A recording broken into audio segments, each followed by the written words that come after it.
The lights are very strong. Okay. Good evening, everyone. Can you come forward? Welcome to GMS Late Night Live Chat. This is not Late Night Live Chat. This is our first political rally for the general election 2025. I welcome, a warm welcome for all of you to join us tonight. This is our first rally, and it's actually a weekday. I appreciate your support. Now, before I start, I'm Goh Meng Seng. I'm a Secretary General of People's Power Party. I'm in this political arena for about 25 years this year, exactly 25 years. It's a long journey. I appreciate all the support from all you. Without your support, I would not be here today. Now, without further ado, I want to first respond to the so-called rebuttal of Mr. Pritam Singh, who have made a comment when the reporters actually asked him, what do you think of Goh Meng Seng criticizing Workers' Party for not telling us that they are not going to Marine Parade, right? But come in for the four-corner fight. You know, in opposition parties, everyone they are afraid of four-corner fights. But personally, I'm okay, because this is part and parcel of a democratic society. If our democracy want to progress, there will be a differential in ideologies, in our where we stand, in our policies. And it's actually good for the voters, in that sense that you have a choice. You have many choices. Now you have 4 choices. And you can do comparison from track record as well as a manifesto, right? You do not just read or hear what they say. You must know what they do. That is more important, in line, right? So initially, I have said this during my interview, during my nomination speech. Maybe all of you didn't go. I shall repeat here. When we saw Workers' Party team came in, some people were shocked, but I'm actually smiling. I say that's good. At least we have more choices. They are the big parties, right? Fair enough. But we are the small party in size, but not in vision. Right? And not in our core values. So this is actually healthy for us to come together to allow the voters of Tampines to scrutinize our manifesto. And that is the reason why, for People's Power Party, we decided to put out our manifesto out very early. You can buy a copy of manifesto here for $10, right? Limited edition, actually, right? Later on. Now, however, when the nomination progressed, right, what happened was, suddenly the TV screen started to say, Marine Parade, Braddell Heights, no contest, walk over. In fact, I already got some messages from my friends that says that they didn't see Workers' Party going to Kwang Hua, which is a nomination center for Marine Parade. Right? I didn't believe. Until then, I was very angry.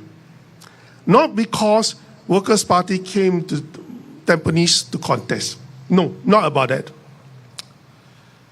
It is because they have abandoned 130,000 of voters in Marine Parade. On what good grounds? To come to Tampines for a 3-corner fight, 4-corner fight? No one in his right mind I believe, would agree that this is a good strategic move. And why would they do that? I still, up to now, I have only one reason in mind why to do that. There's no other strategic reasons. Do you know what is the reasons I have in mind? They want to make sure Goh Meng Seng does not go into parliament. Why? Because our party is the only one in Singapore that have raised concern about the vaccine during the COVID period. And we are now the only party that raised concern about a vaccine mandatory order. It's called mandatory vaccine order, which is written into law without contest from the Workers' Party MPs or otherwise. And why is this amendment of mandatory vaccine order is so important? Because it's life and death, or else I would not be here. I would have retired. Why it is life and death?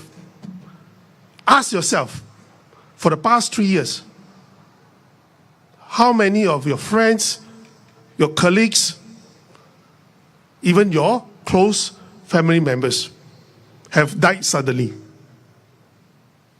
or suffer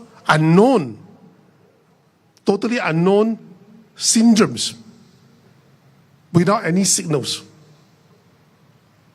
Well, we cannot say it must be the vaccine, but at least the Ministry of Health should have investigated. And you know what is the very important thing about this? Since 2021, ever since the vaccine started, not even 2020 where the pandemic started. Pandemic started, our excess death is not that high. I can tell you. But only when 2021, when they start to have vaccination, the so-called excess death, that means expected death every year. Normally, statistically, it doesn't change much. But since then, we have more than 20 to 25% of people dying than normal. That is excess death. We have raised this concern after 3 years because we want to see the data. The vaccine doesn't have long-term data. Not at all when it was pushed out. As a statistician, I am a believer of vaccine. Mind you, never believe whatever they say I'm anti-vax. It's not. I believe in vaccine. I ever says, if we want to walk out of the pandemic, there are 3 things that we need. A fast testing kit, which we have now. The second one is the early treatment protocol. So that when you have infected, you do not develop your disease, your illness seriously. Early treatment protocol. And the third one is actually vaccination. Why? Vaccination, if it's effective, safe and effective, that's the 2 criteria, then it will stop the infection. I am not anti-vax. But when the vaccine was pushed out, the first thing that rings the bell, this is a new type of vaccine. It's not the normal old type of vaccine, which is have proven safe, mostly safe. But this is not. This uses mRNA. mRNA technology actually is not new. It has been 30 years around, for 30 years. But it has not produced a safe medical treatment for these 30 years until they developed this vaccine. So if you were me in the know, how confident do you think you have in the safety aspect of this vaccine? And this vaccine was developed in a very fast, 6 months. Normal vaccine will take you at least 4 years to 10 years to collect data. Clinical trial, 3 sets of clinical trial before you say it's safe, then we push out. But this is only 6 months. So that is a second signals that raise concern for me. As a person who believes in vaccine, I say maybe we shall wait and see. And true enough, when the vaccination started in late January 2021, up to 2 months, even those who are vaccinated were all infected.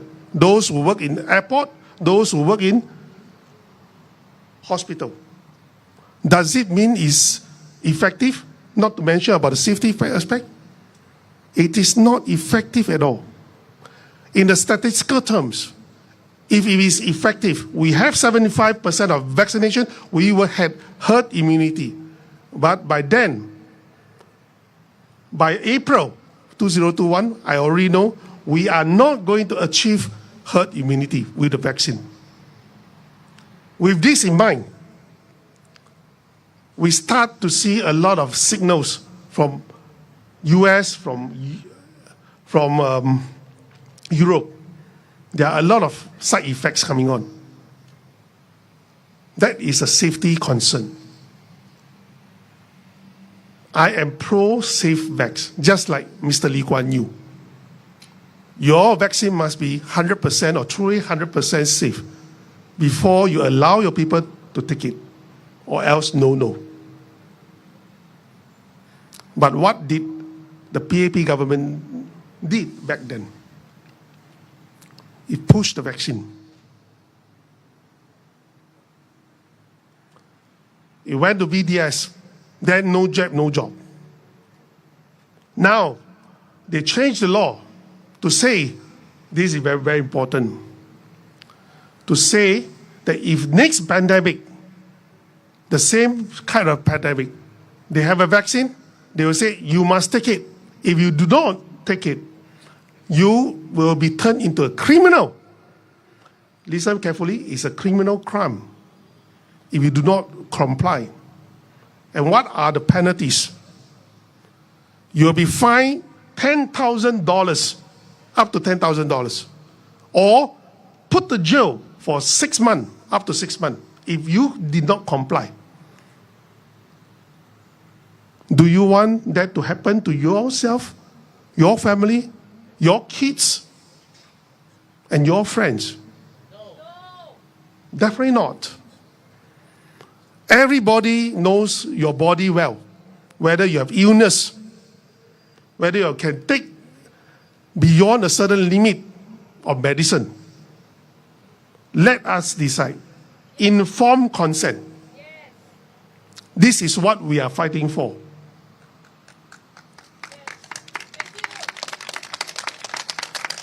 So there's no other ways for us to bring this, to stop this law from being exercised, unless we are in the parliament. Yes. Workers' Party did not say anything about it. Yes. In fact, Mr. Pritam Singh actually mocked at us. Workers' Party betrayed us. Mocked at us and said we are the WhatsApp university graduate, undergraduate. This is what he said. Don't learn from the WhatsApp university. Go and take your vaccine. But how many vaccine injured? Gone unnoticed and silent. I can tell you one story. We are just at our Tampines hub the other day. When we talk about this with a Malay lady with her and a mother, we said, next time around, do you know that he's going to change you or force her? She started to cry. Why? I was shocked. She said to us, I'm so young, I don't want to die.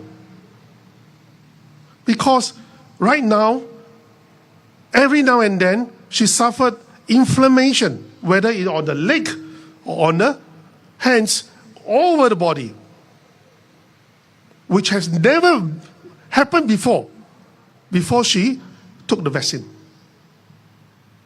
And she cried. You can really see the tears in her eyes. These are the people we are fighting for.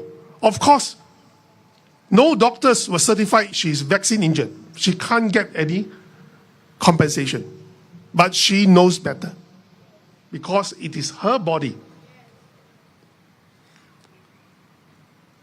It is with much sadness when I hear Pritam Singh's brought the team come in. They betrayed 130,000 voters voting rights in Marine Parade just to stop us from getting into Parliament. To raise this issue.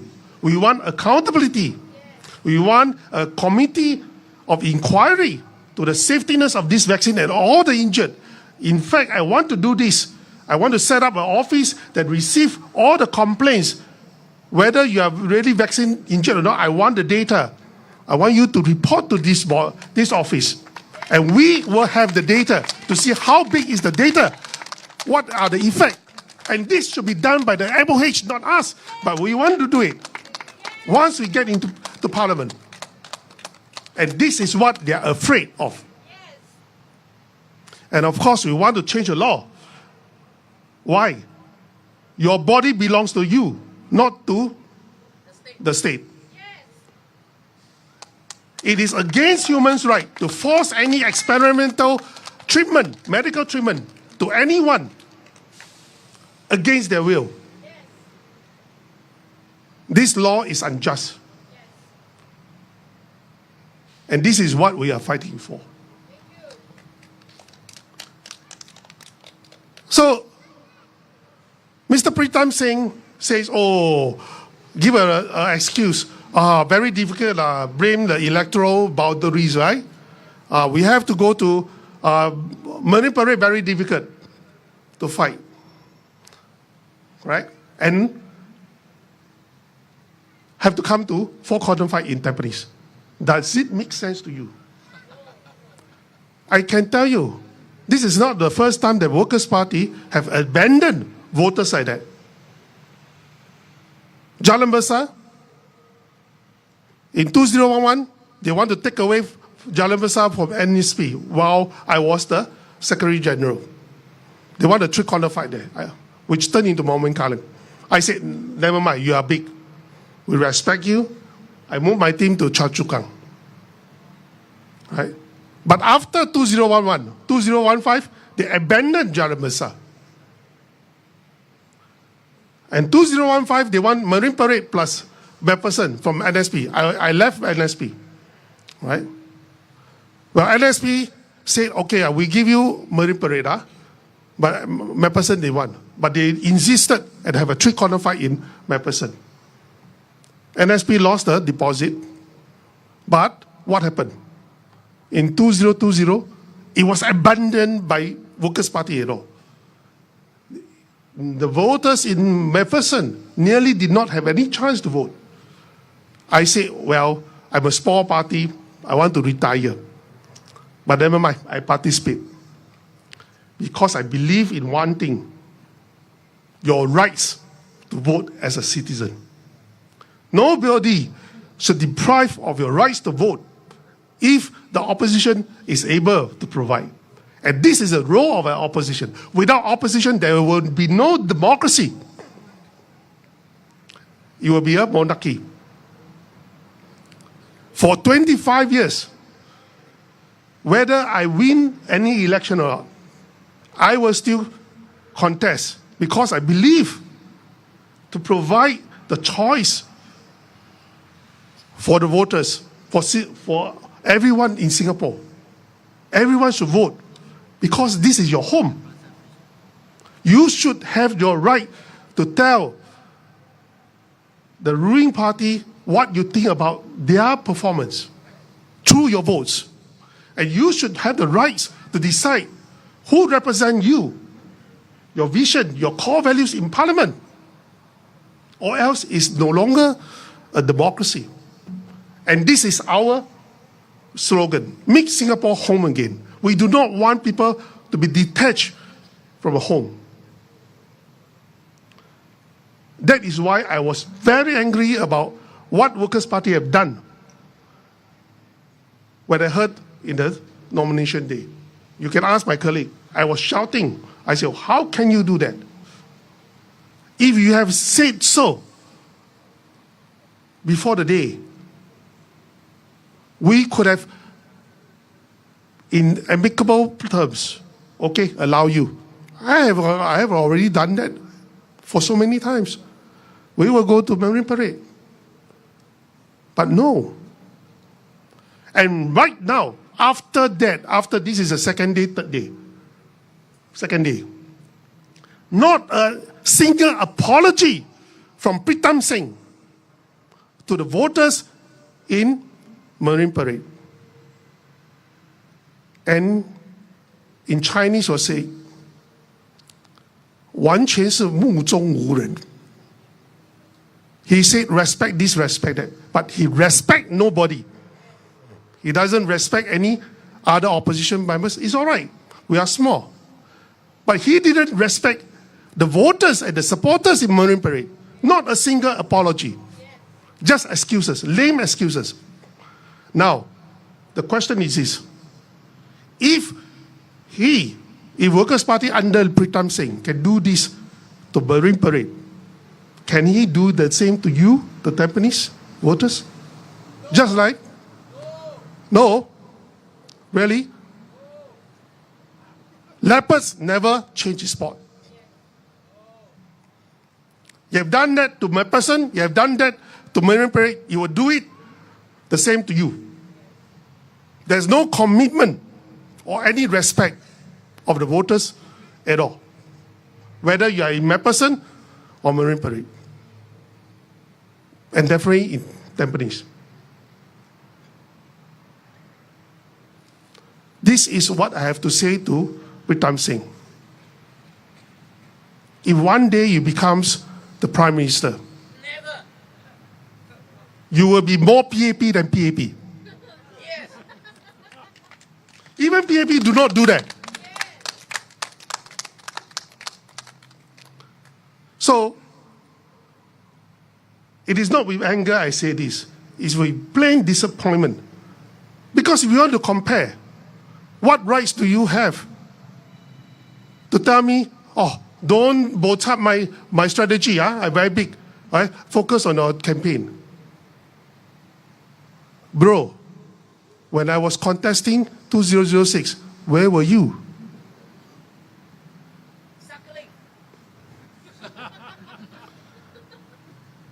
And I was the one, part of the team in 2006 Workers' Party that built the platform, the foundation for Workers' Party to be what it is today.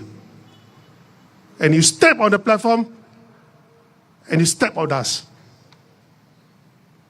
The only thing I have regretted in my life is to build the platform for these people.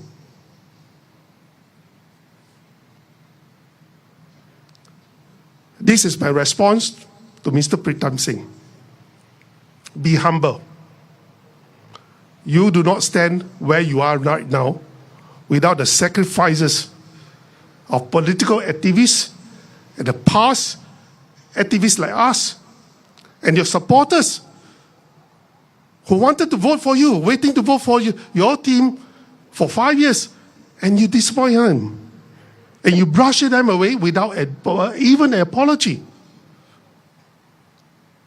Do you want such leader to lead the country? No. That's all for me right now. I'm going to introduce my next speaker. Next speaker is Mr. Martin Ho. He always wants me to introduce him as a humble former civil servant. He will be contesting in Tampines GRC. Martin is really humble. Not only humble, he's very loyal. And loyal is not enough to describe him. He's very patriotic. Patriotic is not enough. It is all for the people. Even as a civil servant, he always thinks from the perspective of the people that he serves. He doesn't use the book of the rule to throw at you. He will consider everything in his power to make things happen for his client back in NEA. Right? Let us hear from him. Mr. Martin Ho. Thank you for the very good introduction. My name is Martin Ho. In Chinese, 我的华文名是何云龙，云是代表太阳，日云的云。I hope, as a sunshine dragon, I will bring light to your path and warmth to your hearts and to all people around you. That's my name in Mandarin. Now, I grew up in the 60s and 70s, and I served my national service as a police inspector after I finished my studies, before proceeding to get my engineering degree from the first batch of NTU, which was known as NTI back in those days. So you can imagine how old I am. My contemporaries have served in Ang Mo Kio before as MPs, Lee Biwa, Inderjit Singh, and they have retired 5 years ago. And here I am as a retiree coming back to serve you, not because I need a job, but because I feel that I have the time and the capacity to serve the people who are really in need. I've visited Ang Mo Kio for these past few days, walk around. I see so many old people, some cannot walk, some jobless. And then they worry that their savings may run out. And then what? With the cost of inflation? So I'm here to serve you, and I decided to support Goh Ming Singh because of what he has said about the vaccines. So with a name that ends with a dragon, Ming Singh decided to put me in Ang Mo Kio because he said, that's the dragon's den. This Xian Long Ma, the show dragon Xian Long, he has shown all his powers, his ability to rule Singapore. Not easy. I saw him that day. I greeted Mr. Lee. I'm very sad for him because he looks weak. He has been in politics for 40 years. He needs a good break. But unfortunately, 放不下。心不在，他是放不下，他的心智还在新加坡，这个是真的。他很多事情放不下。Recently, because of the trade tariffs, he was so frightened of what will happen to Singapore. But I think things have changed the better. So I told my cousin, please tell Mr. Lee, I think my cousin knows him. I think he should be more settled down. Don't worry too much. So when he told me you are going to enter the dragon's den, I thought of the movie Enter the Dragon. Oh my goodness, in the movie, the little dragon Li Xiaolong had to defeat the very powerful, dominant gang leader Sekin in order to leave the island alive. He was formidable, very powerful. I think all of you who have watched the videos or the movies, if you are as old as me, would have remembered how tough the fighting was. Blood all over. But he survived. And the little dragon went on to play the game of death. Big mistake. Now, if I win, I will play the game of life. Not the game of death. Because it's your life and my life, as what Ming Singh has said. We should have the right to decide what is best for our body. And talking about life, in Chinese they say, 生老病死. That's life. The moment we are born, we are destined to die. But let's make it less painful, more enjoyable, more meaningful, while we go through this earthly existence called life. Do you agree with me? Okay. But in Singapore, I remember back in the 60s and 70s, I used to see stop at 2 posters because even though we were poor, our parents were producing so many children until Mr. Lee got worried whether can provide enough jobs and food for the population of Singapore. The irony is that the richer we got, the less children we have, so the total fertility rate now is below 1. I know Mr. Lee is also scratching his head, so he thought, we need to employ more, we need to bring in more foreigners to make up the numbers. But what is the root cause? One of the root causes of the low fertility rate is because of the high cost of starting a family. Over the years, your HDB prices keep on going up. Your salary may have gone up, but your job security has gone down. So you worried, like my friend there, still not married at 34. He says, no security. No, I don't know. I cannot find my path. I hope I can shine some light to his path. I was talking to him. I encouraged him. I said, hey, you are IT specialist, You are better than me in digging and analyzing the data. Why don't you make use of your ability to monetize it to make money? Yeah, but he has a bit of handicap. He's afraid of public speaking. So he says, I actually wanted to learn public speaking, but I got no time. If I can do a good public speaking, I probably will do very well and be very successful in life. And I have to agree with him because he's very intelligent. Okay.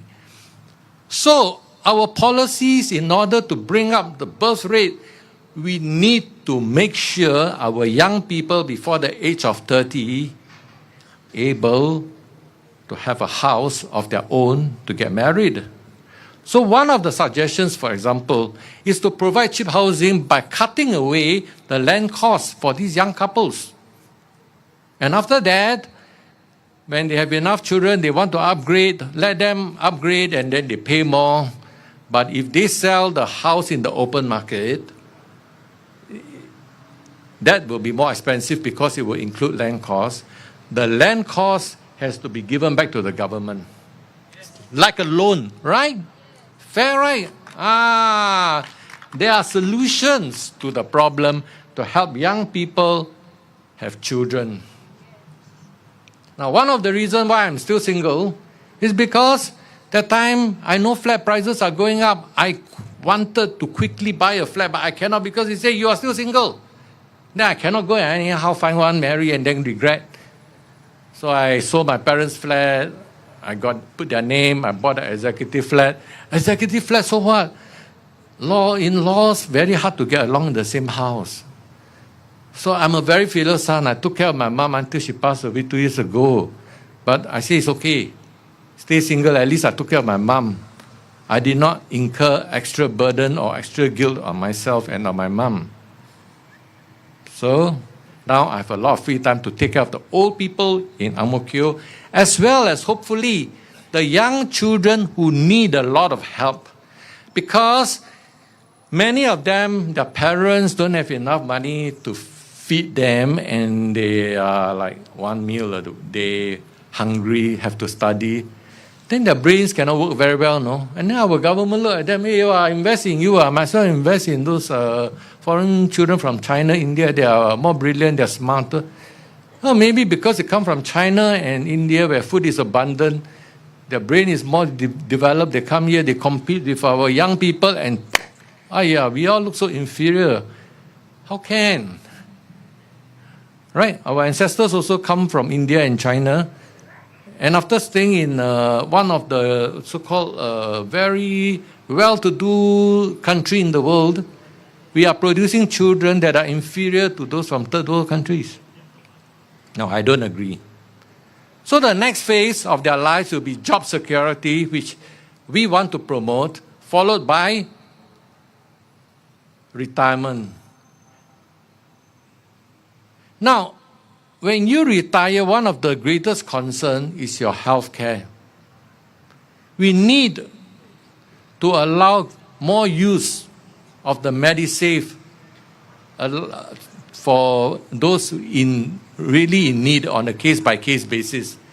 Today I was talking to one of the guys I met at Ang Mo Kio. He said, my mom has 17,000 in her MediSave, but cannot use already. And then how? Wait for her to die and then the 17,000 passed to me. By then it's no use. I don't want this money. I want to use the money for her medical expenses. So things like this, these are the things that people struggle with healthcare. So there's a need also to lower the cost of essential goods and healthcare to help the poor people, the young people, the needy people, the young people tide through these difficult times, especially with our special extra boosted rate of inflation, which retirees are finding it to cope, and those who are jobless or holding temporary gig jobs. Wow. I let him talk about it afterwards. It was a struggle. That's why we got him in to share. Okay. So now, in conclusion, I will say that I support Ming Sing with his stand on the vaccine mandate. I hope what I heard just now is true, because one of our supporters bumped into Mr. Lee and asked him about the vaccine mandate, and he said it's not compulsory. So we need not fear, but it's already legislated. We don't know when this legislation will be enforced on us. I hope with your support, we can make what Mr. Lee promised us, that it's not compulsory, come true. Thank you very much. Thank you. I will now, from now on, will not talk about Workers' Party ethics in politics. He wants us to focus on our campaign, right? From now on, we are going to talk about our manifesto. Right? Our manifesto slogan is very simple. Make Singapore home again. What does this mean? You know, last time, when I was away as an officer cadet course, go to Starlight, fly, first time flying, right?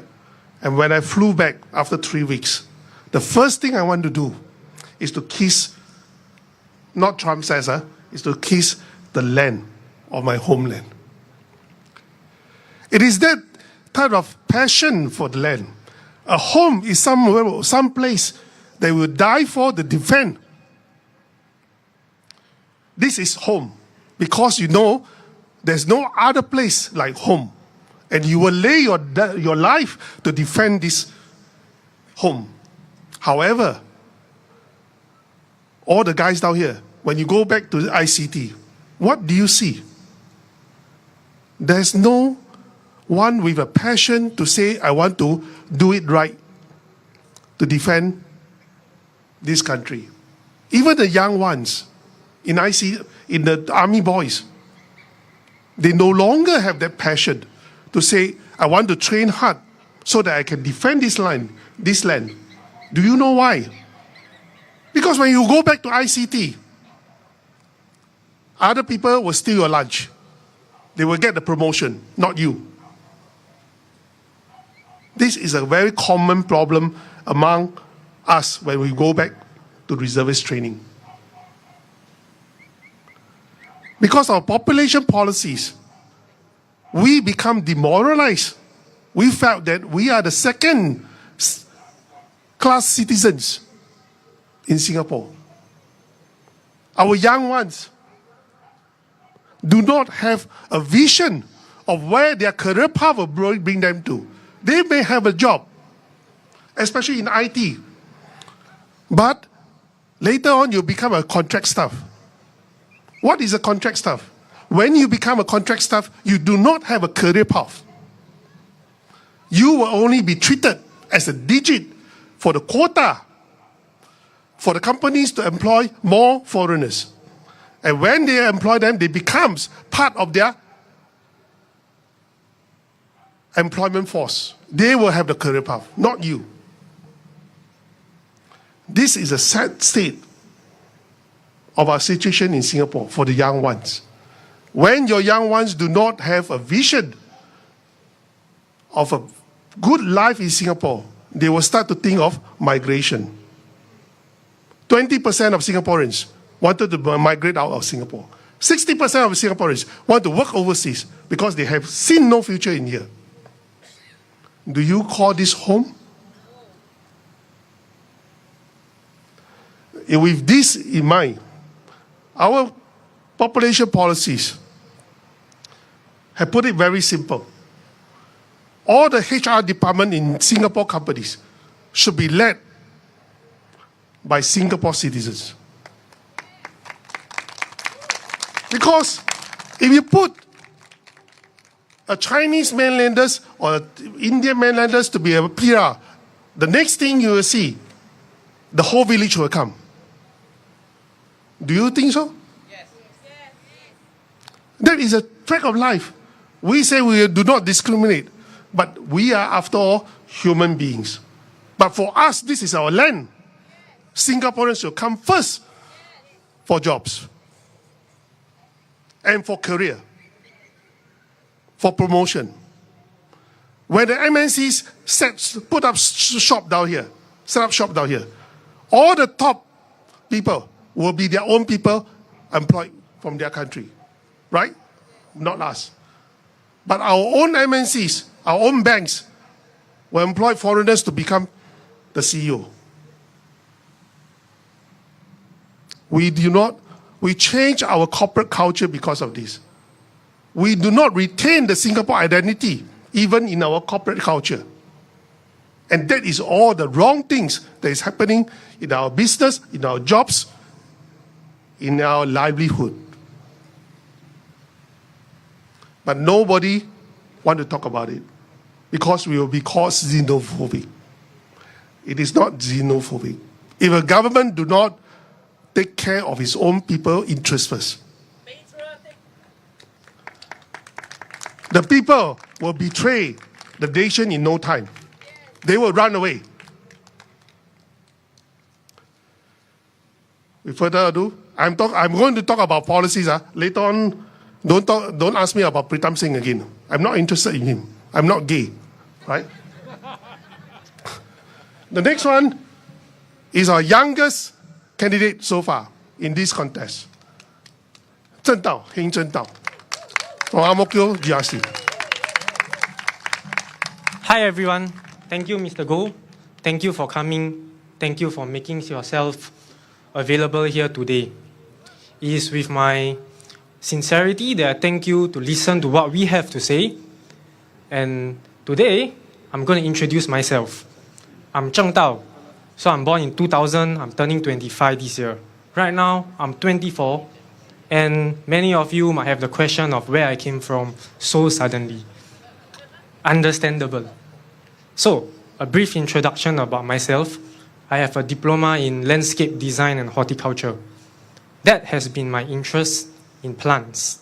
Basically, it's plant science and plants design. So, growing up, I've been interested in plants and greenery. I think most of my generation, we are brought up knowing that there's something wrong with the ozone layer. There was a hole in the ozone layer.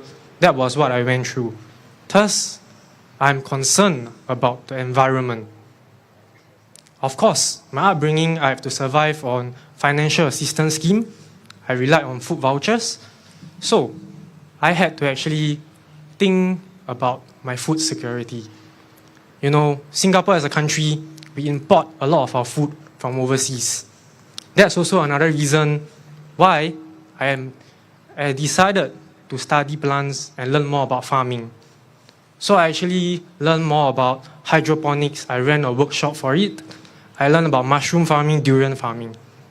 This is what I went through for the last 24 years of my life, and it's just a short introduction of myself. Today, I'm here standing as a candidate, trying to voice out the worries of Singaporeans over the next 5 years. Once a time in 5 years, you have the chance to vote. And we have to look forward of what the next 5 years would bring to us. So, in 5 years' time, what we are told to expect from the PAP government is a possible increase of GST, as well as the introduction of carbon tax, which I don't know how many of you are aware of, and it will definitely affect our high cost of living. This issue must be highlighted and made known to the public. Right? We must know what is about to come in 5 years' time so that we can choose our vote, who to vote for, and this is why I joined People's Power Party, where we decided we are a party of policies first. You vote based on which party have the right and logical policies and make the most sense to you, not because of party branding and whatever clout they have. This is my opinion, and I hope you can understand what I'm trying to say. So, let me take a look at the statistics. I don't want to quote it wrongly. Okay, introduced in 2019, carbon tax has been in place at a price of $5 per ton. In the next few years, especially this year and next year, we are looking at a price of $25 per ton. And the next 5 years, from $5 per ton, we are increasing it to $45 per ton.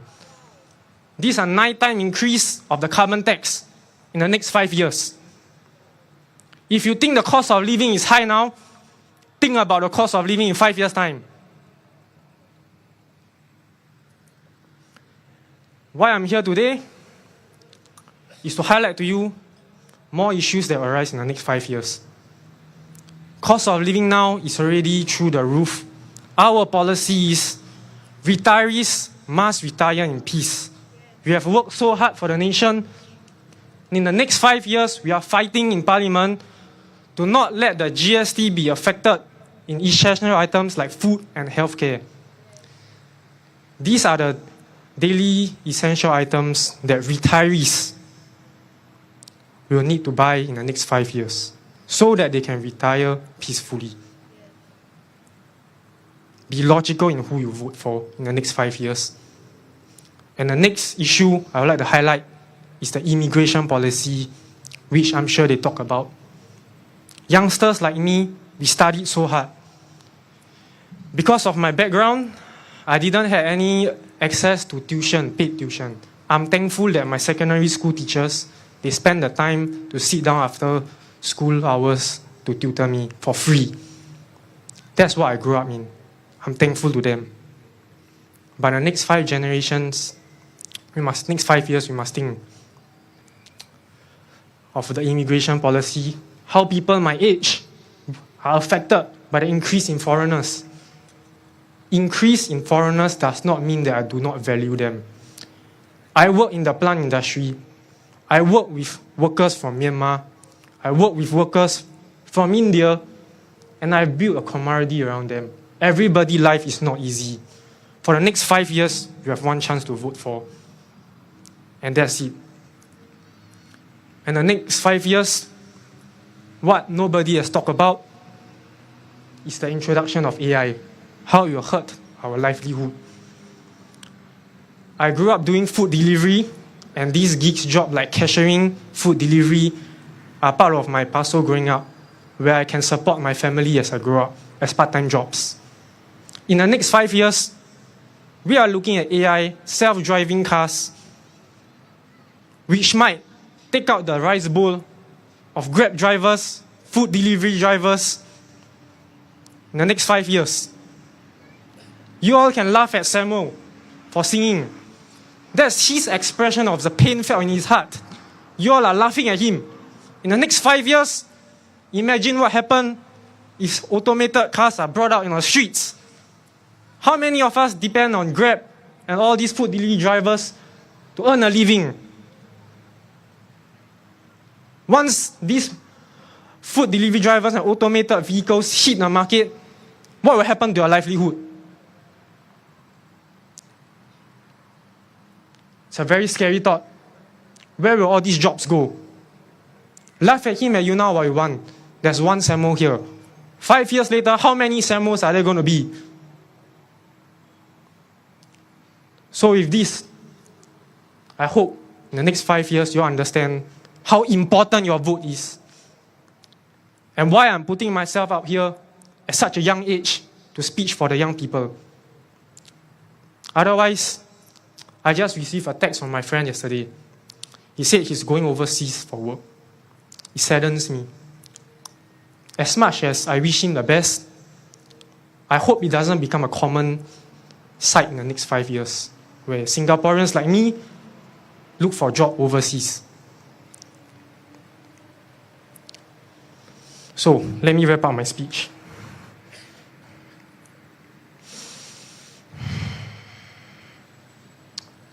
With the increase of foreigners, I've been looking at some other issues.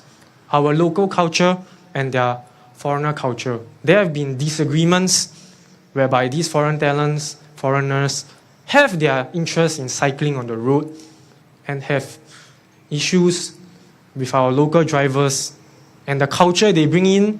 Some of them are not good. You know, last few months, we have been looking at foreigners urinating in public transport. This is a common complaint, not a common complaint, this is a complaint I received from Ang Mo Kio residents. Not only in public transport, HDB areas in Ang Mo Kio's, people urine inside the lift. Since when have our culture become like that? It's unimaginable to me, you know. So for looking forward, we must understand as Singaporeans where we are headed towards. Thank you for making your time today. 大家好，我这次用华文来介绍我自己。简单的介绍，刚才我的演讲可能会把你们讲得太久。我名字叫王正道，我的背景是我从理工学院出来的，我毕业的文凭是园艺学和植物设计。我从小对植物有个爱好。因为我长大的时候，他们说这个二氧化碳对我们的 ozone layer 有很大的影响，有个洞。那时候他们说地球要灭亡了，我不知道你们记不记得，那是我长大的情景。然后我长大的时候，我是靠着一个 financial assistance scheme 食物 voucher 汇券长大的。我也很关心我们吃的食物，我们吃的问题。尤其是新加坡这么小的国家，我们靠着外国运口进来的食物来养着我们的人民。因此，我的背景是在这些植物上，还有蘑菇、榴莲这些种植上，这是我个人的兴趣。简单的介绍一下自己。为什么我在这么小的年龄，在这里要为新加坡出一口气？是因为我们未来5年里，我所看见的情景让我很担心。大家现在的生活费已经很高了。我对红帽桥的居民，我们采访时、走路时问他们的问题，他们说生活费真的很高。但是，在未来的5年里，你们知道会有什么政策吗？ GST 还会再起，还可能会起1%。还有二氧化碳 carbon tax 会流行出来，现在是1单5块，未来在5年里会起到45块，这对我们消费者是很大的影响。水电费上，这些问题不会减少，在未来的5年里还会影响到我们的生活。然后我们外国人的政策对我们新加坡人公平吗？我相信刚才吴明胜还有 Mr. Martin 已经大概跟你们介绍了我们觉得的外国人口政策。HR 总部人事部应该请由新加坡人来担保，这样子我们新加坡人才会深受第一个考虑。公司请的时候才会考虑到应该请我们新加坡人先，这是我们的政策。我不想看到我们未来我的年代，在5年里我读书读了这么久，出来找不到工作。一个大巴窑 B 站的居民跟我分享，他大学的女儿孩子有困难找工作。你想想，我们未来5年里会不会更容易？你们这5年投的一票，是我们未来5年的方向。你们应该熟悉我们每一个党的政策。我感谢你们花时间下来了解我们。然后，未来5年里，我们现在已经有人工智能、机器人的时代已经来临了。然后最近，你们在嘲笑我们的队友山木，他所唱的那首歌，对很多人听起来很好笑，但是你们有想过他的感受吗？他为什么要唱这首歌？他是找不到工作，他是失去了工作。在未来5年里，我们已经看到了机器人代替清洁工人了。德士司机呢 ？Grab driver 呢？在未来5年里，你们觉得你们的饭碗还是铁饭碗吗？你们想一想，我是做过送货的 ，Food Panda 我做过。未来5年里，这些人工智能对你们的生活影响会多大？你们投的一票，你们投的这一票，代表你们未来5年的方向。政府为人民考虑先，或者为机器人考虑先？你们想清楚，你们这一票要投给谁的？好，我再次在这里感谢你们大家花时间下来，谢谢你们。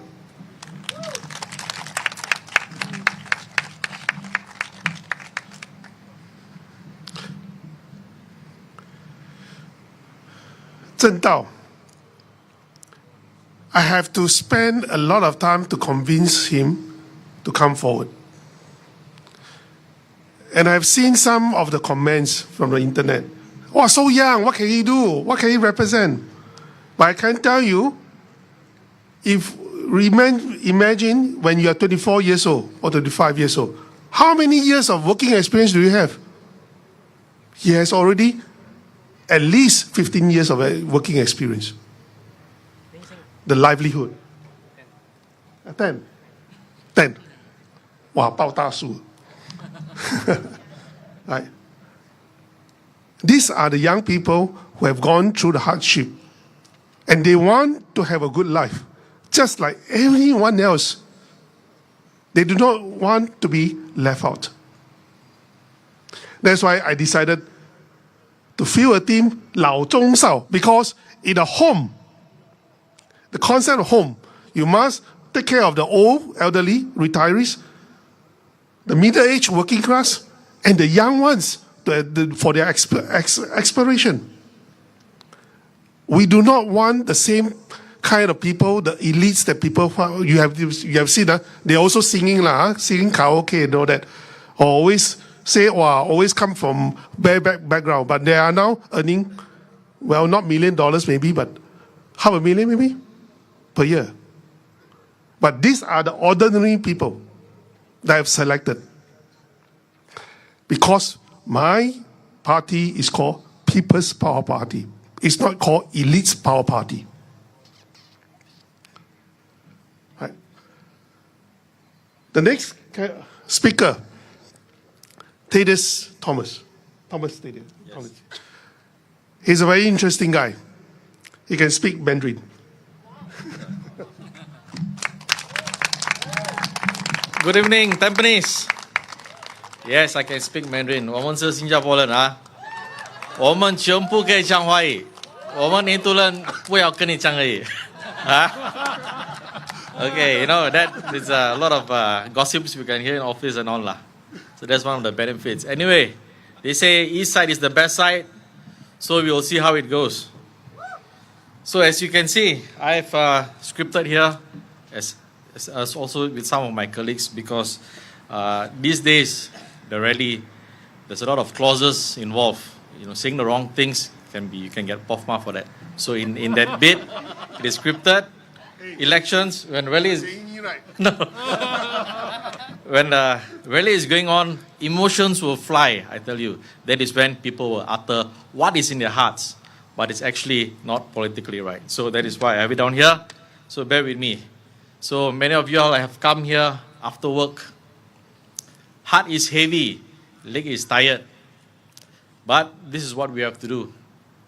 This is since the last 10 years since we had a rally. Okay, so moving forward, my name is Tedius. I'm from the Ang Mo Kio team, with a few of my colleagues here. And for those who do not know, Mr. Goh is the commissioned officer in the army many years ago. Mr. Goh has given his heart and soul for Singapore, if you know what I mean. He is one of the last generations of Singaporeans who have spent decades of their life, time and money in politics for a cause many of us only can rally from behind. Mr. Goh also wanted to be transparent with his manifesto for Singaporeans, unlike other parties which take a safe approach and omit values and questions like the LGBTQ and vaccines, just to garner votes from all walks of life. We have heard the nomination speeches from the other parties, promising you well-being, stability, and their safety nets. The same promises we have heard years and years over and over again, like the Swiss standard of living. Now, currently, the only thing Swiss is the Swiss roll you buy from the cake shop. The question you have to ask yourself is, how have you been living in the past 5 years? Were you living or were you surviving? Yes. Before you vote, I want you to remember, how many times have you survived on the last $50 in your pocket? You know who you are. Was this what we voted for? 5 years ago, no. Dear Singaporeans, our intentions are actually to strengthen the current policies in place and to question anything out of line. Those who will be voting for us have been hurt. They have been bitten by the same system that promised us the Swiss standard of living.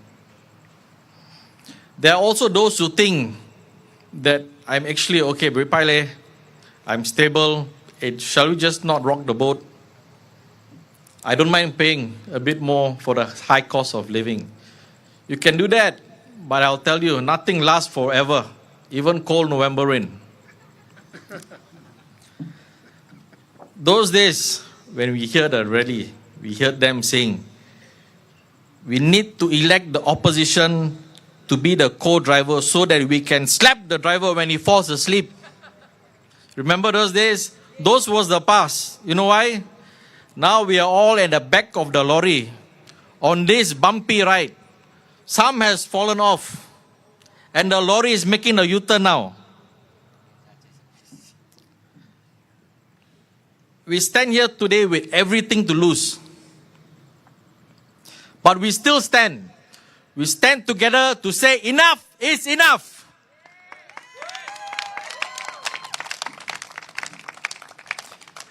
Because, gentlemen, there's no fight better than fighting for a common Singaporean.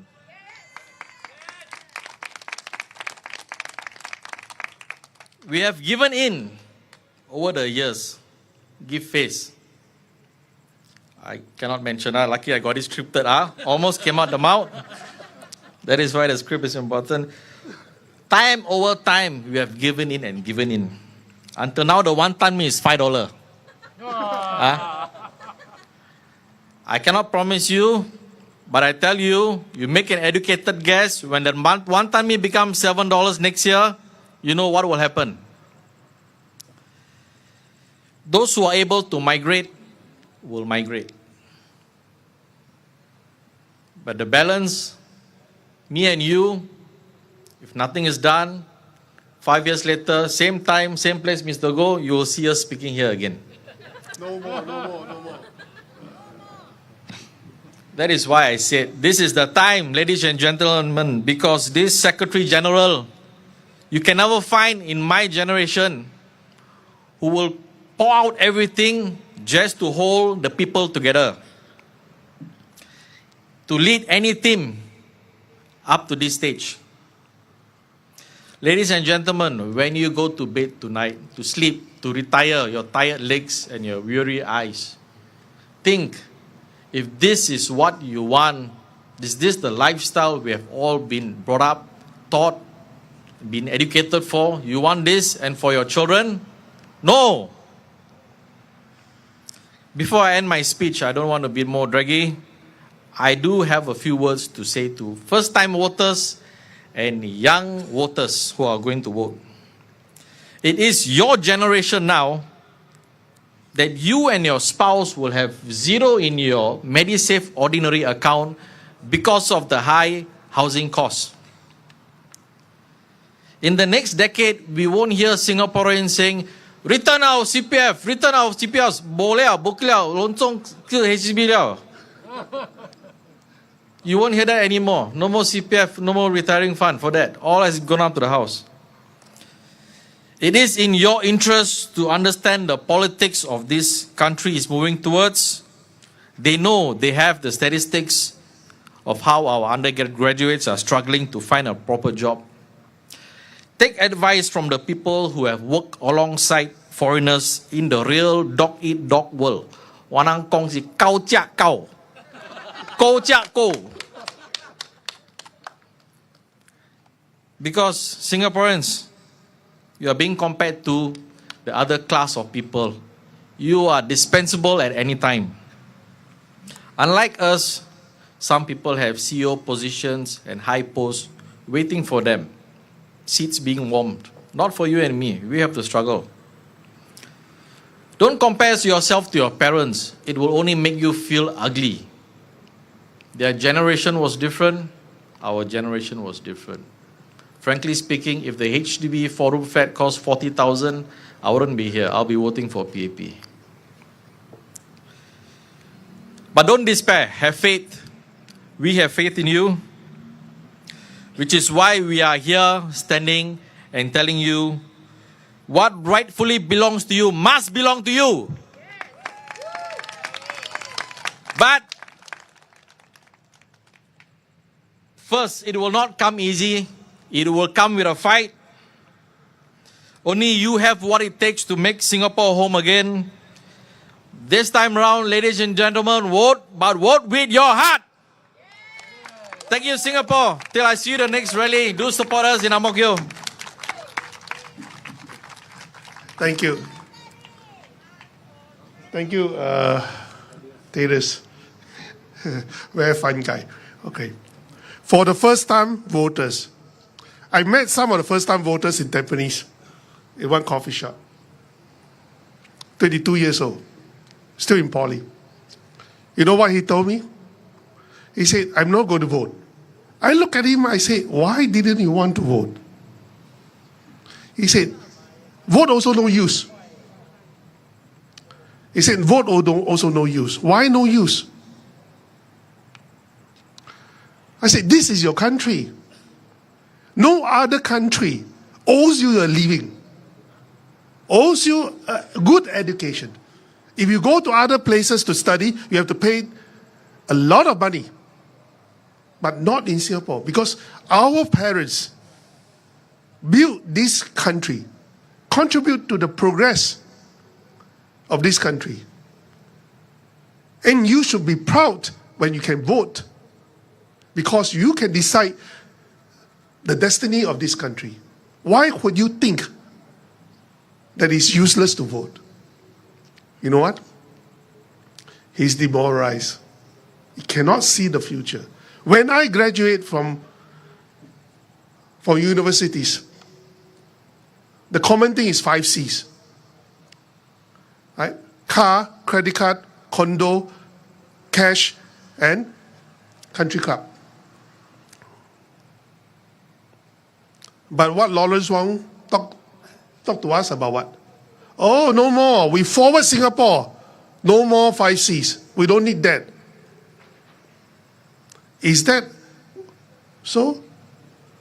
It's because our young ones cannot see the day they can have 5 Cs in their life. And you actually package it in such a way it's forward Singapore. It's actually backward. Why? For the car. Do you know that they fixed the number of CEOs, right? COEs for cars to 1 million. But at the same time, every year they are going to increase the population of Singapore by 20, 30,000 people. It is a simple economics problem. Population went up, demand will go up. But who will get the car? Who will get the CEO? COE. Always CEO. COE. Who? Not your children, not our youngsters, but the filthy rich, millionaires and billionaires that PAP is so proud to bring in. Even said we are not enough, we want to bring more millionaires and billionaires. What is 100,000 to them? Nothing. But what is 100,000 to our young ones, our people? Everything. And this is why they want to manage our expectation of the young ones. No more 5Cs. Don't talk about 5Cs. Want to forward. Absolutely bullshit. We have lost our dream for young ones. That is why the young ones are not going to vote. They don't see the point. They don't see this place as their home again. We want to change this, definitely, by control the population. Do you know what is the ultimate population they are going for? Do you know, anyone? 10 million. But hey, can be by Pofma one, 10 million by when? It's 2065. How do I know? Right? I didn't go into Lawrence Wong's office and take a peek. No. Because when they increase your water tax, bond tax by 30%, what is the reason they give you? Oh, because the water consumption is going to be double, right? By 2065. Remember? If you work backwards, back then it's 5.7 million people.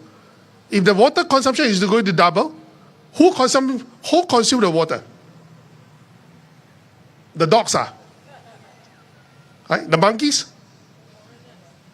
Yeah, population, foreigners. That's why the consumption will go. The population will grow by 80%. And that's why it's 10 million people in 2065. They don't dare to tell you what they plan for. They only want to tax you and tell you other things. Do you want 10 million people in this little island? Not only for yourself, for your future generation? You think carefully before you vote. And we want to stop this. No. 6.5 million is the max for us to live comfortably. And this is in our manifesto. Please buy a copy of manifesto. You want $10 per copy. Compare our manifesto and we think forward. Right? The next person I want to introduce is the leader of the Ang-Mo-Kio team, William Lim.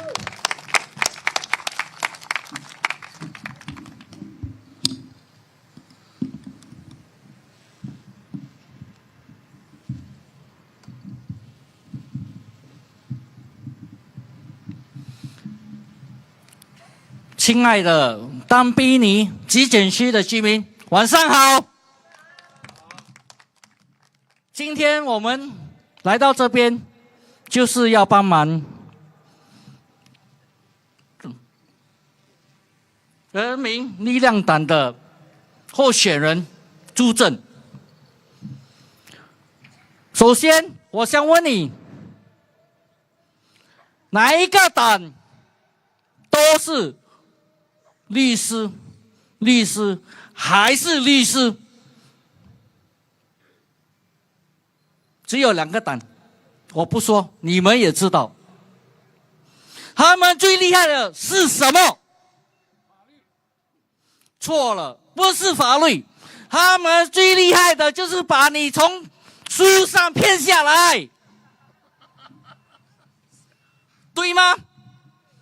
他们所讲的让你们最喜欢听到的，不过他们所讲的是对新加坡合适吗？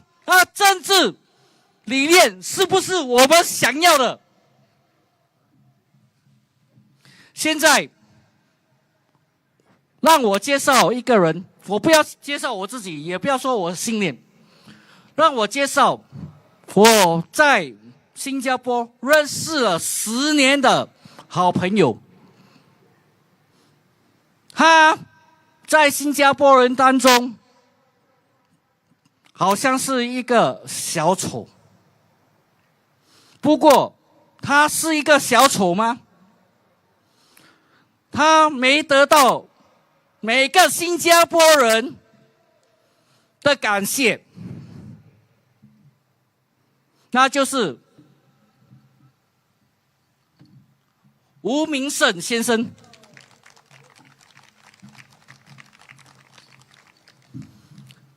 他在2011年在这里，他并不陌生，就是在这里但宾尼集选区讲了祖屋增长计划，有谁听过吗？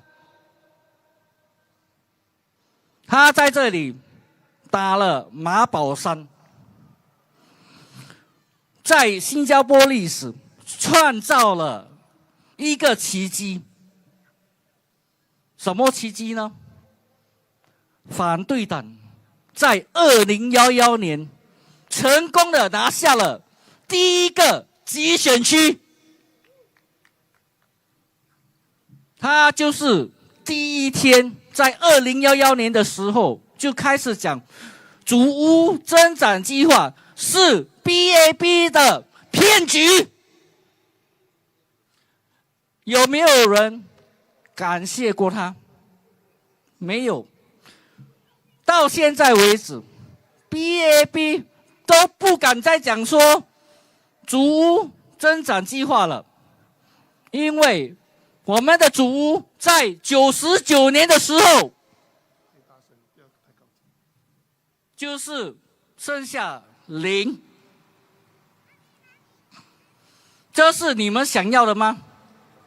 有些人是说我们的祖屋可以延寿，不过我们的祖屋可以延寿的这么长吗？然后我们还有这么多人民要照顾，又要翻新我们的祖屋，绝对不可能超过99年的。那我们就不要讲这些了。第二个，他也是第一位在讲印度的 Treaty GE2025 Treaty。他在2014年，他跟我一起同台。什么台呢？就是要求李显龙前总理下台。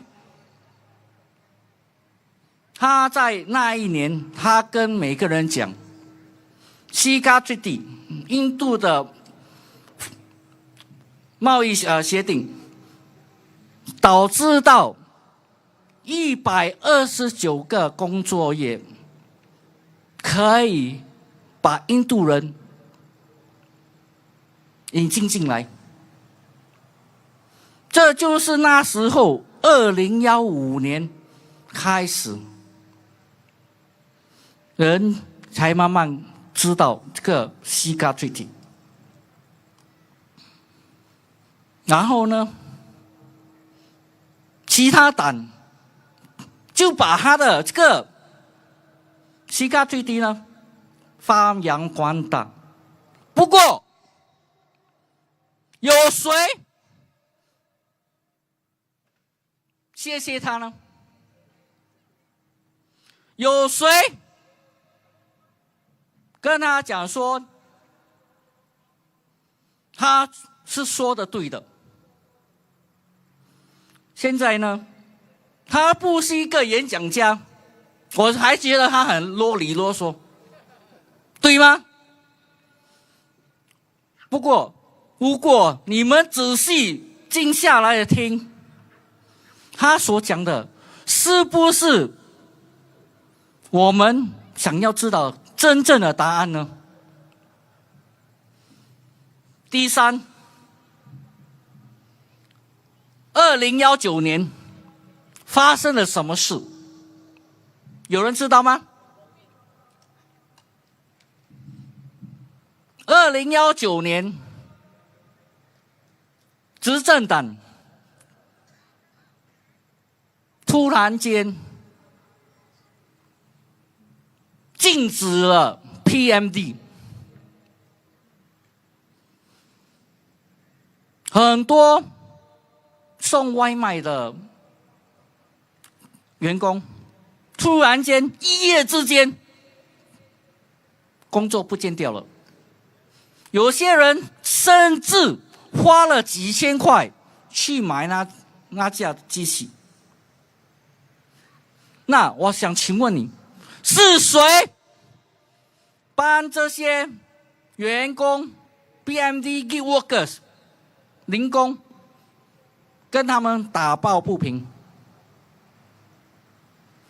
又是吴明胜先生，有谁再次感谢他？没有。2020年，我们又拿到第二个集选区，他的功劳没有人要说出来，因为呢，在新加坡我们有一个很坏的毛病，那就是追星病。追什么星呢？你知我知，大家都知。他们讲什么太阳从西边上来，他们也是觉得对的。我希望你们可以聆听吴明胜先生所讲话，谢谢。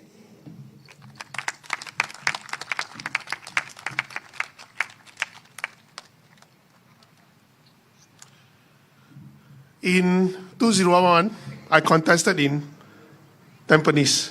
I led the team. The team is not as good as the team right now. Okay, that's number one. This is a frank assessment. But we have a 11% swing because Tampines is actually a fortress. It's actually a fortress. They throw a lot of money in upgrading, especially during Ma Bao Tan's time. He's a minister of national development. Throw money. Right?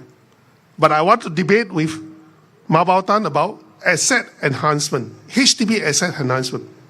I call it a scam. I dare to say that. They do not dare to puff mommy. Why? Because your HDB is 99 years lease. You are just a leasee.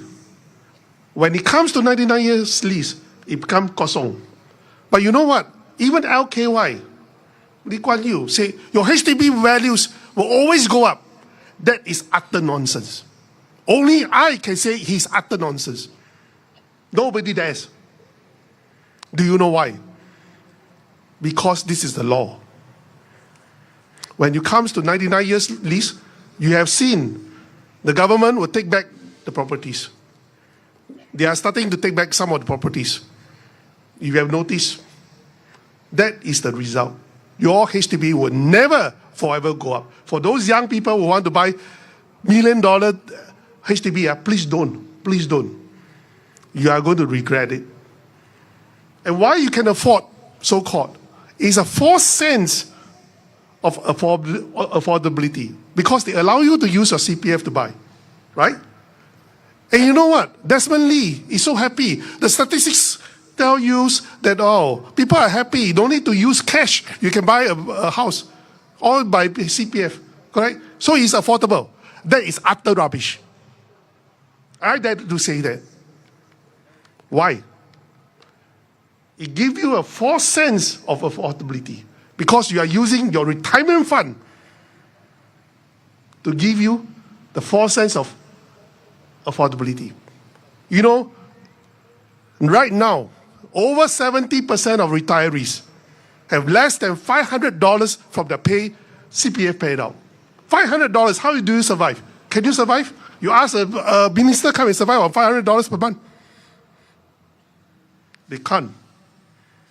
And yet, GST will lower their purchasing power. I don't have fair artificial language. I talk facts. I'm a very straightforward person because my background is economics and statistics. When I see the injustice and the 骗术, I will rise up and say it out. And the only reason why I'm in politics is because of HDB asset enhancement. Why? When I want to get married in 1990s, I started to awaken. How come I'm going to pay 10 times of what my parents had paid in 1980s? 10 times. Not 2 times, not 3 times, 10 times the amount. I was shocked. But yet, people say, oh, you can afford it. And the upgrading and HDB asset enhancement, everybody are crazy because they thought that they can earn money by selling and sell off and buy, right? But you are wrong. Who pays for it? Your children. Because you're pushing up the prices and your children will suffer. And that is what we are facing right now. That's why I dare to say HDB asset enhancement is a scam. It would never forever go up because of a 99-year lease decay. When your HDB reach 40 years old, 50 years old, you start to see it goes down. Why? Because no banks will be willing to finance the buyer the full amount, the 80% or 90%. They will cut the amount that they would finance it. That's why the demand of your flats by then will drop and your value will drop. It is simple economics. That's why I want to fight Bao Tan. In spite of the fact he got nearly 70% before that. I asked him to debate for 3 times. He didn't dare. Although I didn't win in 2011. He lost his job. This is the only time when the opposition challenged a minister, even without winning, the minister loses his job. And that's Goh Meng Sing.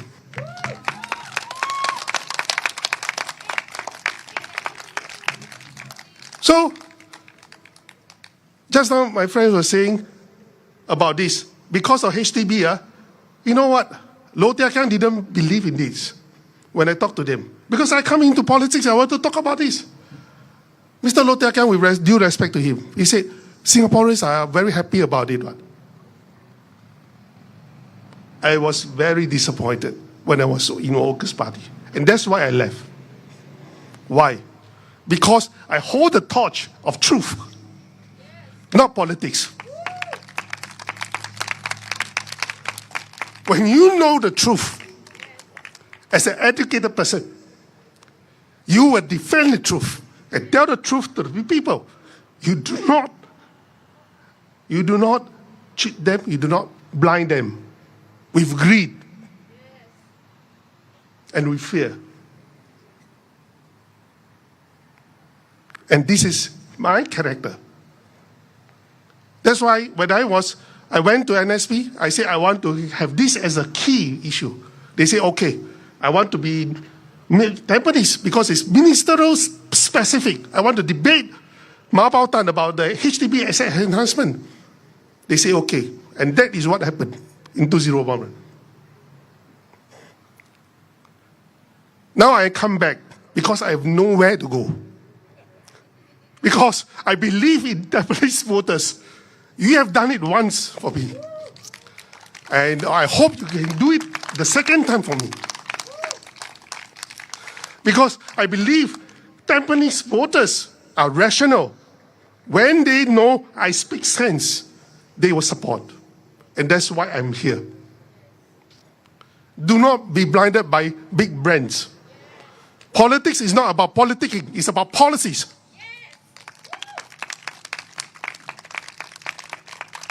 Right? The next speaker is a very important person in my life, in my political career. Right? He's actually about 10 years younger than me, more than 10 years. Right? He's my chairman of a People's Power Party, and he's going to contest in Tampines, and he lives in Tampines. Right, Derek?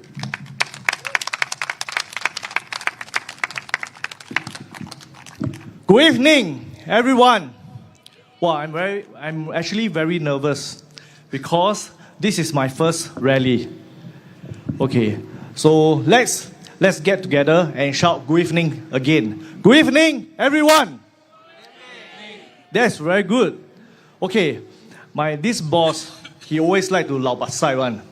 Every time talk about NS, talk about home, he will always get very emotional. And that is how much he loves this country. How I get to know this PPP is during one night, I can't sleep.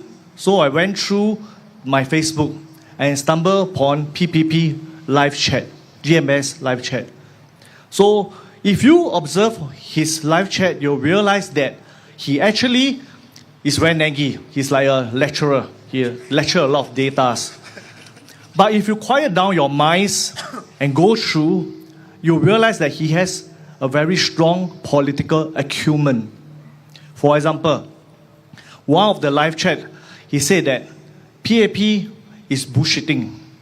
They are using the medium income of the country to tell Singaporean that your HDB is affordable. Why is it bullshitting? Because only the young people buy the BTO. You should not use the national medium income. That is why I say this guy is very sharp. If we can put him into the parliament, he will ask very sharp questions in front of our minister. There's no more bullshitting. It will be better than a lot of big brands opposition right now. Over here, we don't 好笑. You understand? 好笑 means we bullshitting, boost. 愛怕就怕，賣怕愛講，無止怕咪講，這陣無人怕，無人怕啊，但是無人怕啊。So I'm equally disappointed lah. But before I start the things I want to say, let me introduce myself. My name is Derek Sim. I'm 44 years old, going 45. So I started working at the age of 16 years old, almost like Zheng Dao. After Sec 4, I worked as a cashier in supermarket. Then I worked as a pump attendant as well as a janitor in a pump station. I financed my poly education. During my poly education, I worked as a waiter and as a tutor until I graduated from Singapore Polytechnic. I have a diploma in chemical process technology.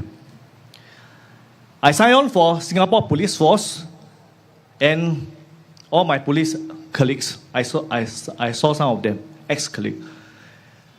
So I was in the police force for 8 years, 4 years in community policing, which is the uniform officer sitting in the police post. Right now, there's lesser police posts compared to my times.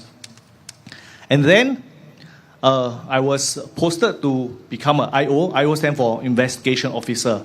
I was in the Scene of Crime Unit. Some of you older folks might see me on the newspaper or on the Crime Watch.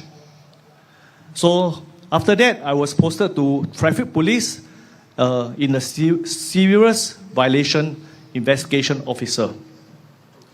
So a lot of people ask me why I come in. Okay, then now I'm a financial advisor.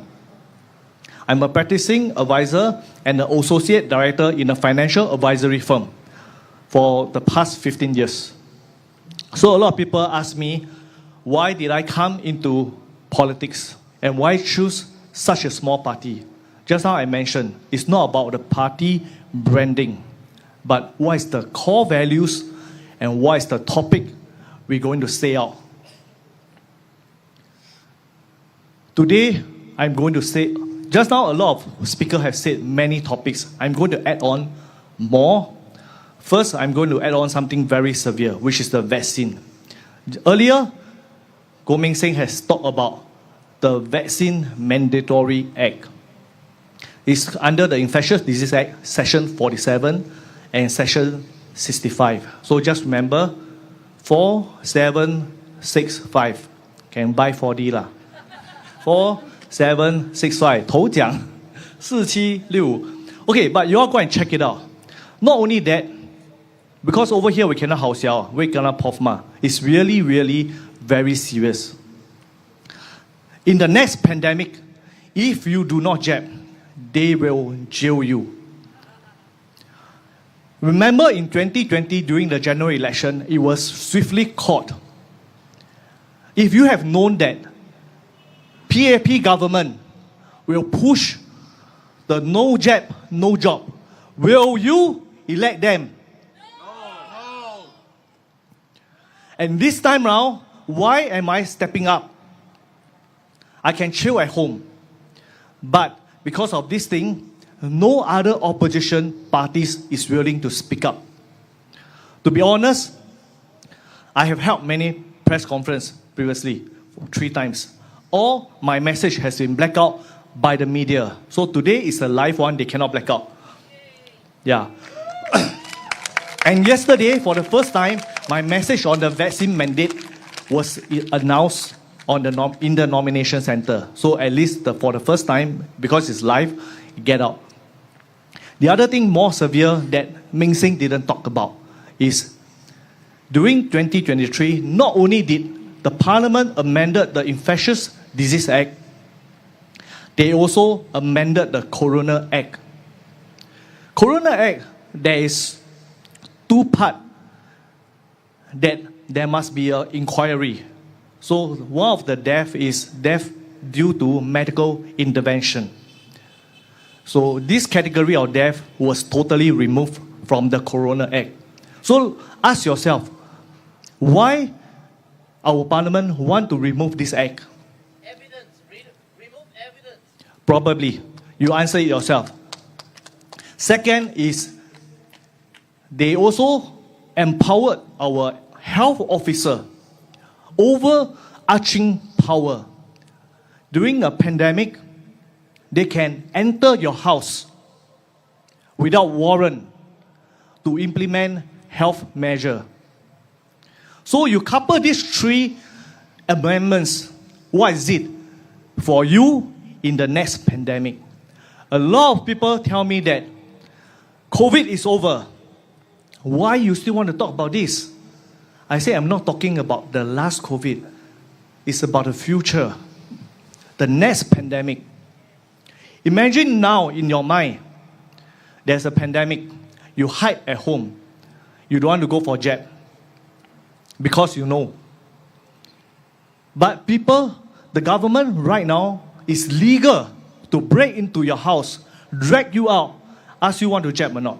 And if you refuse to jab, it is legal for them to jail you. How does it sound like? Yes. This is more terrible than the Trump tariff. Correct? But what we hear, PAP is only on the Trump tariff. They dare not talk about this. I have bring up this topic many times to different branded opposition parties, but they refuse to bring up this matter. Seriously, we can step down from this election. If any of the opposition party bring up this topic and say, yes, I will bring your topic into the parliament and repeal this act. But unfortunately, none of the opposition party is willing to bring this up. And we are the only one that's talking about that. So ask yourself, if your body doesn't belong to you, right now the law has made it your body belong to the state, because the state say, I want you to jab, you have to jab. If not, it's criminalized. I have been an ex-law enforcer. And I know enforcing a law can be very cold and very merciless sometimes. But laws are enacted in the parliament. And that's why we have to go into the parliament and change the law. So I hope all of you here tonight, for the first time, if you heard about this amendment of this Infectious Disease Act, amendment in the Corona Act, please spread to your friends. A lot of people do not believe PAP has done that. And the worst is our opposition currently in the parliament did not speak up anything when this amendment was made in 2023. If you don't believe, check the parliamentary Hansard.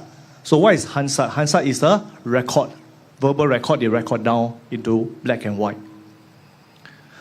Just now, Tedius said, Mr.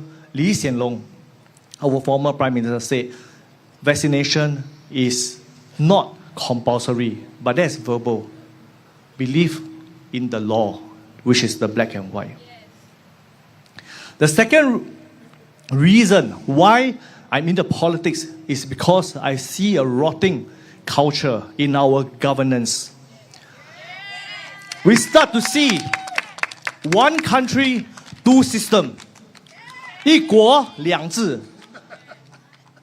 So, take for example, in 2016, we have seen publicly in our eyes, in the parliament, the constitution, before the constitution was amended, our minister, Chan Chun Sing, called our Speaker of House, Madam Halima. What did he call? Madam President. Madam President, he called it twice. You don't believe? You go to the YouTube, you search Madam President, Chan Chun Sing. YouTube will show. It's all there. Let me ask you, did PAP make a mockery of our parliament? Did they make a mockery and make fun of our parliamentary process? Second, following 2016, 2017, our former Prime Minister, Lee Hsien Loong, bring his family affair into where? Yes, very good. Into the parliament. Let me ask you, is this abuse of parliamentary process? Yes. Is it allowed? No. Why didn't any PAP MPs stood up and say, hey boss, wrong lah. Cannot like that long. 这个是国会，不是家庭法庭. You have family issue, bring to the family court. You are abusing the parliamentary process. For those PAP supporters here, I urge you to look again. PAP has abused your trust and abused the parliamentary system for their own. 一手遮天，一党独大，对我们是没有好处的。And most recently, 2020, during COVID, Vivian Balakrishnan confirm, double confirm, say the Trace Together token is only to be used for tracing of our movement. But what did we see? An opposition party members actually asked, is this correct? Are you correct? And he has to apologize that the Trace Together data can be used for criminal investigation. But the deeper question we should ask is our Minister of Home Affairs, Shanmugam, in the parliament when he double confirmed? He is. Why didn't he correct Vivian Balakrishnan? This is, to me as a citizen, I feel that this is lying to the members of public.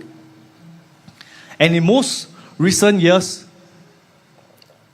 anyone remember the Keppel corruption case? As an ex-police officer and an ex-IO, I cannot believe it's a stern warning. 55 million of amount. The case has been tried in US. They have plead guilty, PG.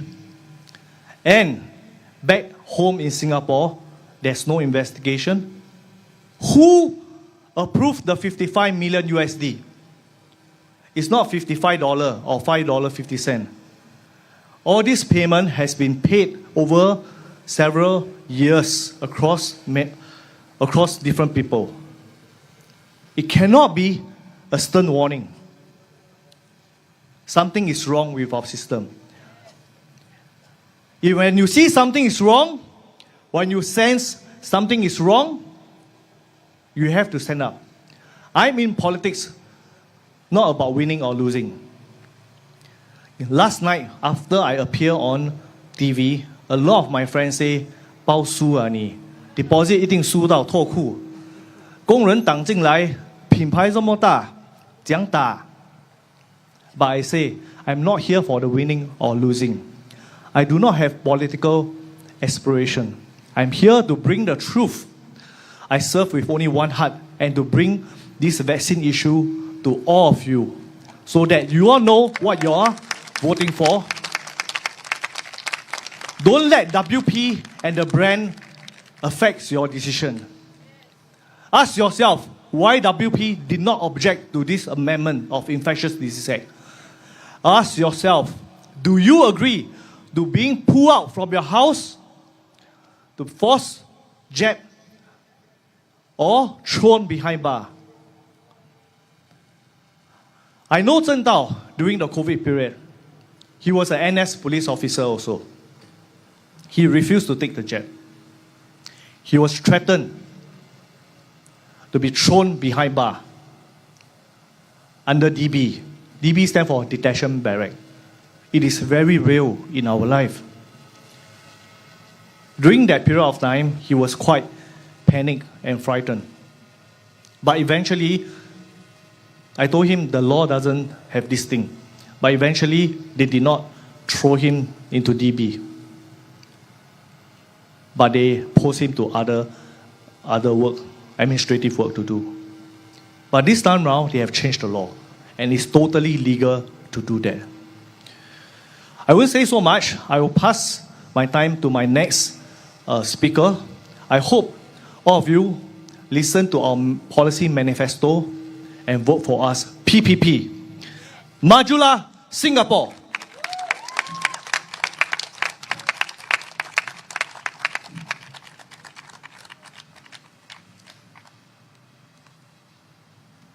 Thank you, Derek. He's very passionate in the rule of law.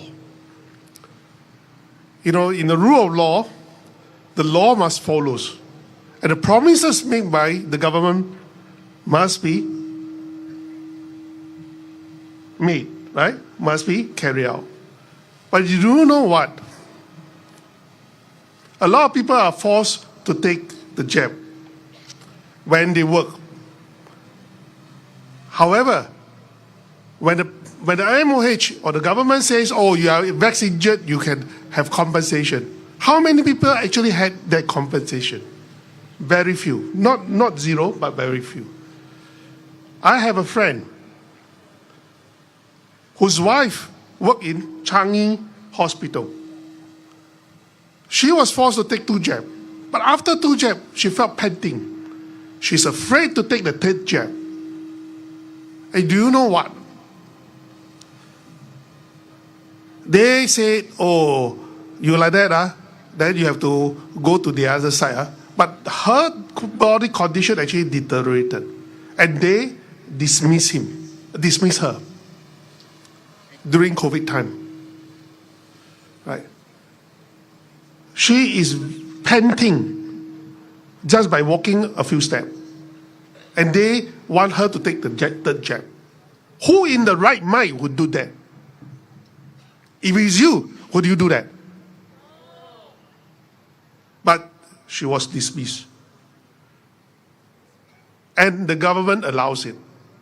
According to the Changi Hospital, it's according to the law. But if according to the law, she faced this problem, can she make claims? No, they say nothing to do with Jack. That's absurd. When it suits them, they will follow the law. When you want to make them pay you compensation, they will not follow the law. They will say nothing to do with the Jack. The experts say so. And in the news, if we read, one person took 3 jabs in spite of having poor condition. She was paralyzed. Also from the hospital, SGH. And what happened to her? Oh, okay. You have a condition like that. We take care of your medical. Fine, right? Still give her full pay for 1 year. After 1 year, cut the pay for another half year. But later on, dismiss her. Because she can no longer work. And she eventually got a divorce from the husband. Who is going to take care of her? Not the government. And many people are lucky that nothing happens to them. But there are also people who are not so lucky. Leave no man behind is the slogan that I first used in politics. I am the first one. Lim Pei is the first one. Right? They say this in 2006.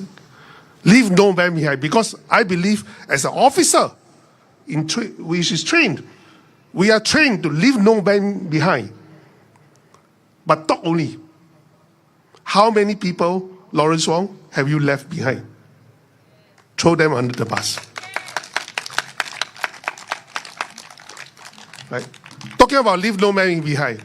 Right? The next speaker is actually our lady speaker, as well as Malay candidate for Tampines. I told her she got a very important task. Why? The 2 main parties are led by 2 MPs, not MP, 1 minister and 1 MP who are Malay. Because in Tampines, there are 23% of Malay votes. Right? But I told her, don't be fearful because they are MPs or ministers. Because you have a golden heart. She did charity work, community work for her community, which all these buggers cannot compare. Let's hear her.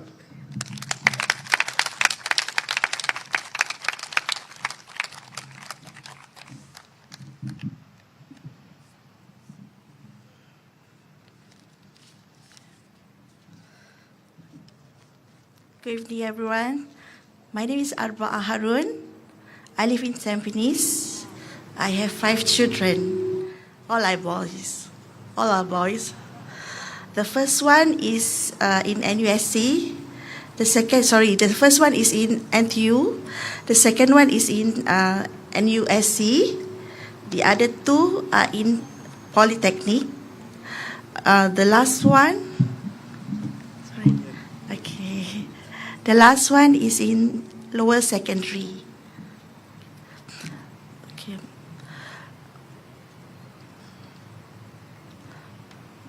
My involvement in social and charity work has given me an understanding,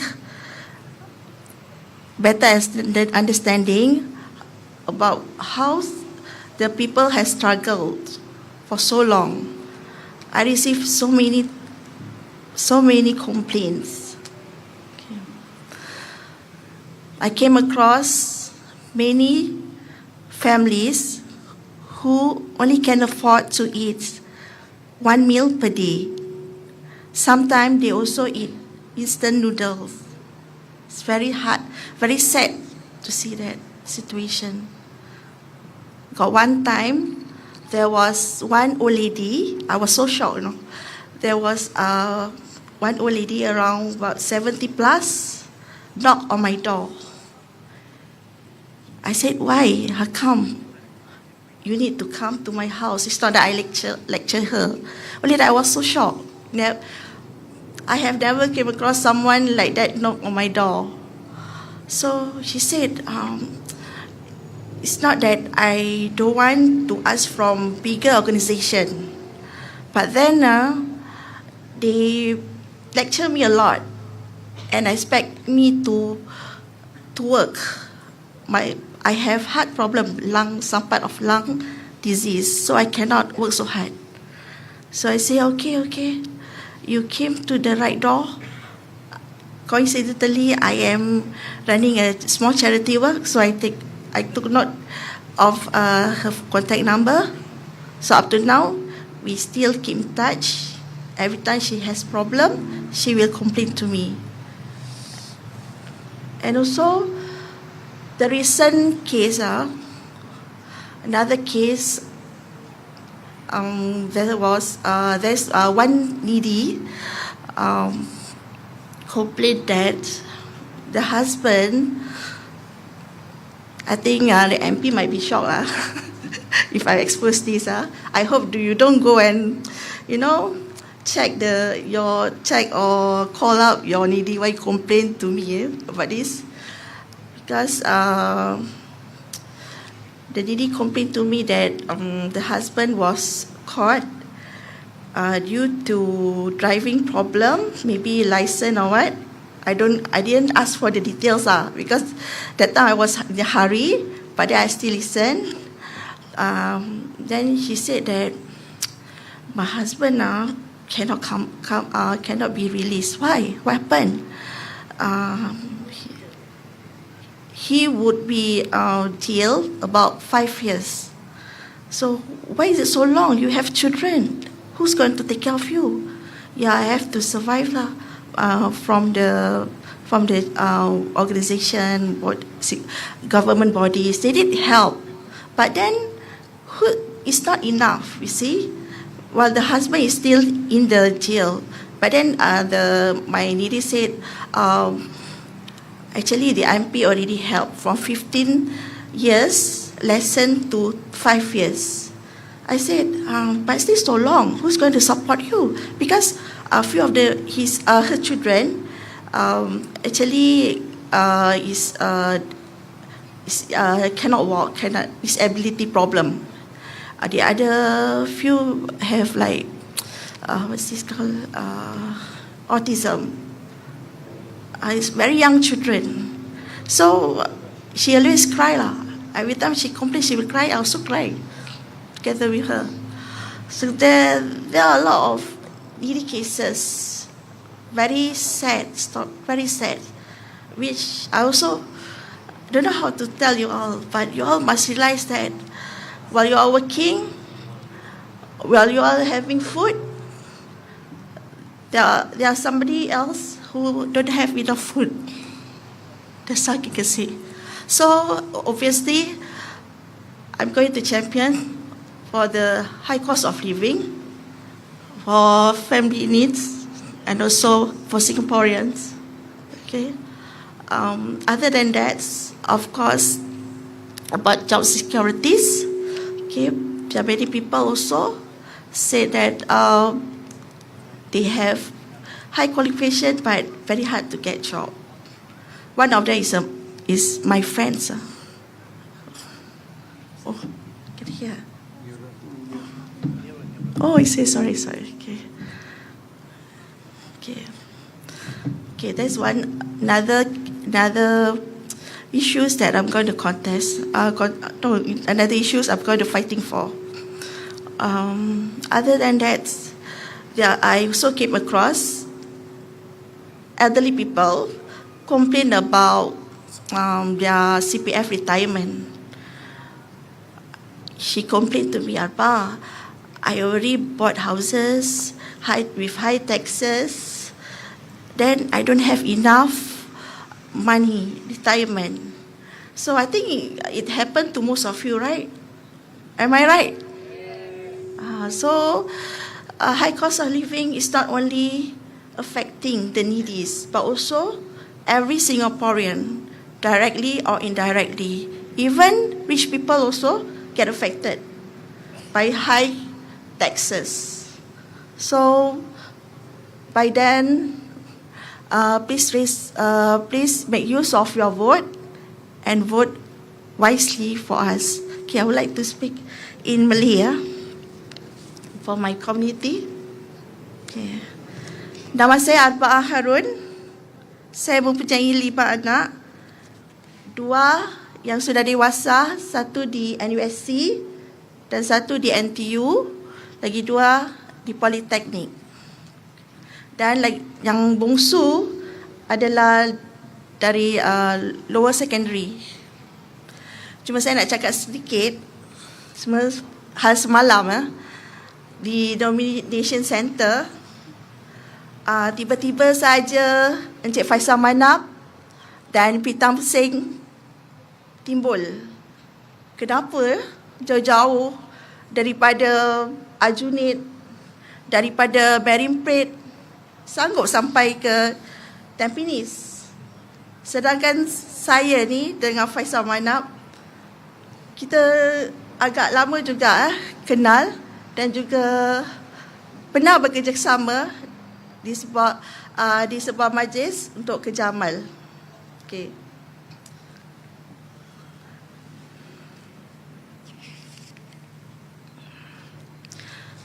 Seterusnya, dalam khidmat kepada masyarakat, saya telah menubuhkan Sahabat Sedunia, Friends Worldwide. Ia sudah lama, lebih daripada 10 tahun sebenarnya. So, dengan sokongan keluarga dan kawan-kawan saya yang terapat, kita menjalankan kerja amal ini dengan kemampuan kami sendirilah. Dan juga kita selalu mendengar keluhan masyarakat kita sendiri dan juga orang Singapura yang lain.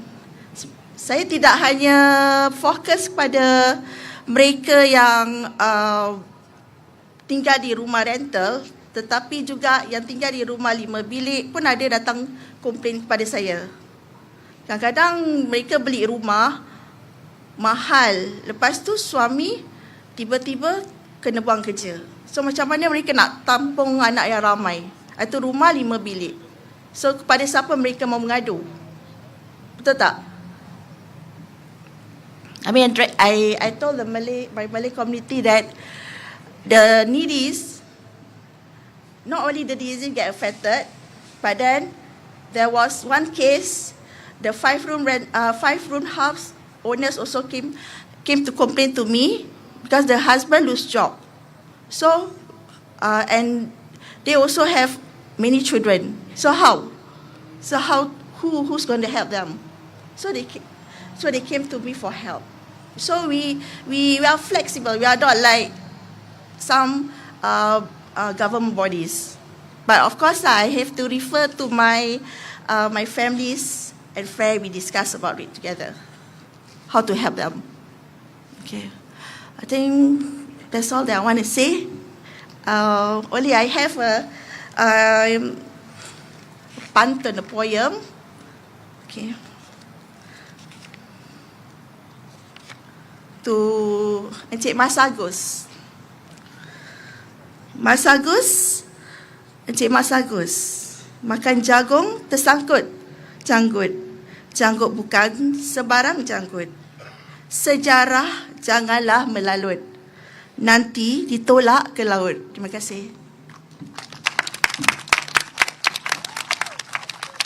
You know, it's an irony, Akbar actually helps Fazal Manap, the Workers' Party, to do community charity work in Aljunied, as well as Marine Parade.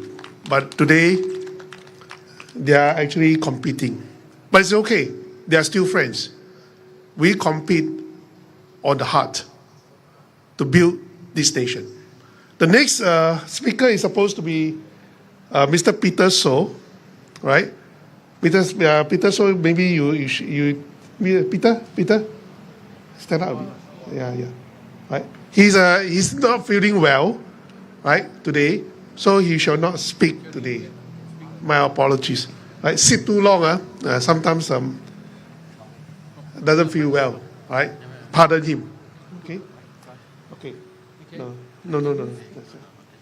Okay, the next speaker, also we are a very young speaker, very inspiring speaker, right? We're Nathan Shen Li.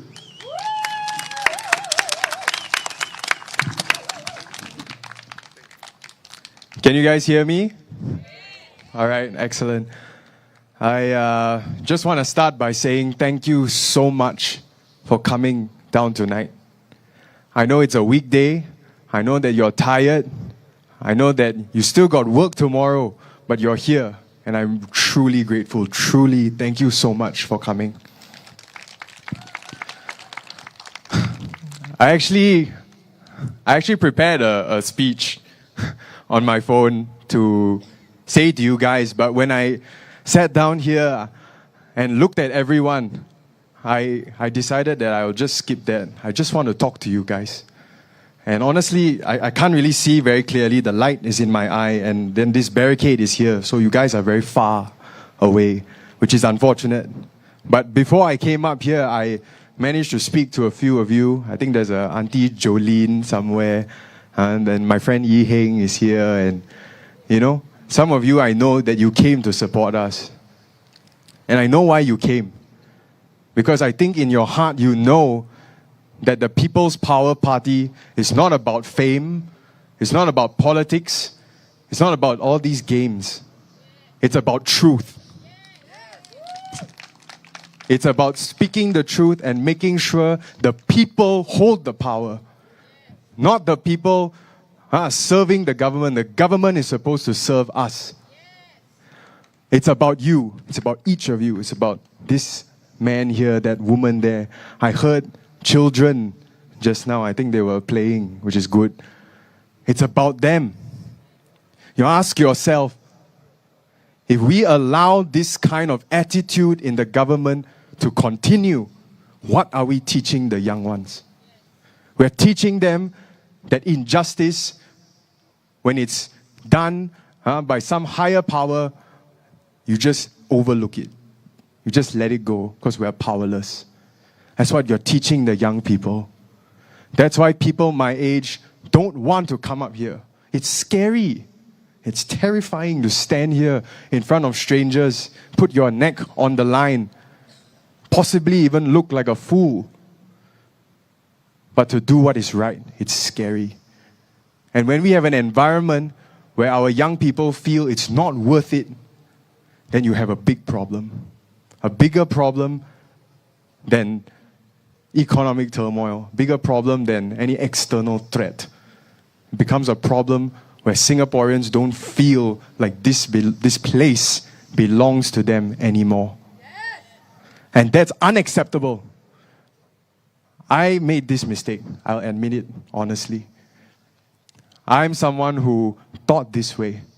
That, you know what, it's okay, never mind. Someone else will take over. Someone else will do a better job. Someone more qualified than me. After all, who am I? I'm just a normal guy.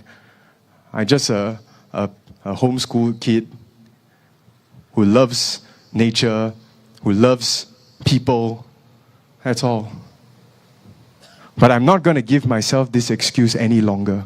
And I hope, I pray that other people, young people like me, my age, I think there are a few of them here now, that you don't give up hope. Don't tell yourself, don't believe this lie that you can't change anything, because that's not true. You can change something. You can do it. We can do it together.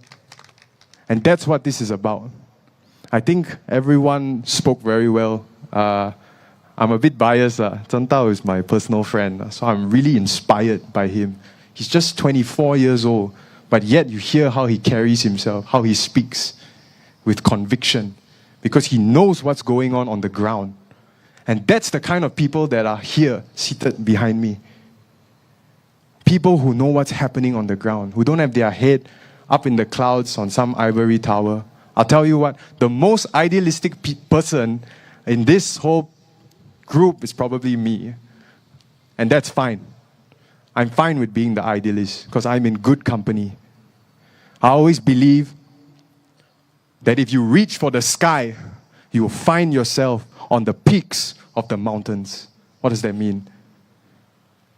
That if you seek perfection, you will achieve greatness.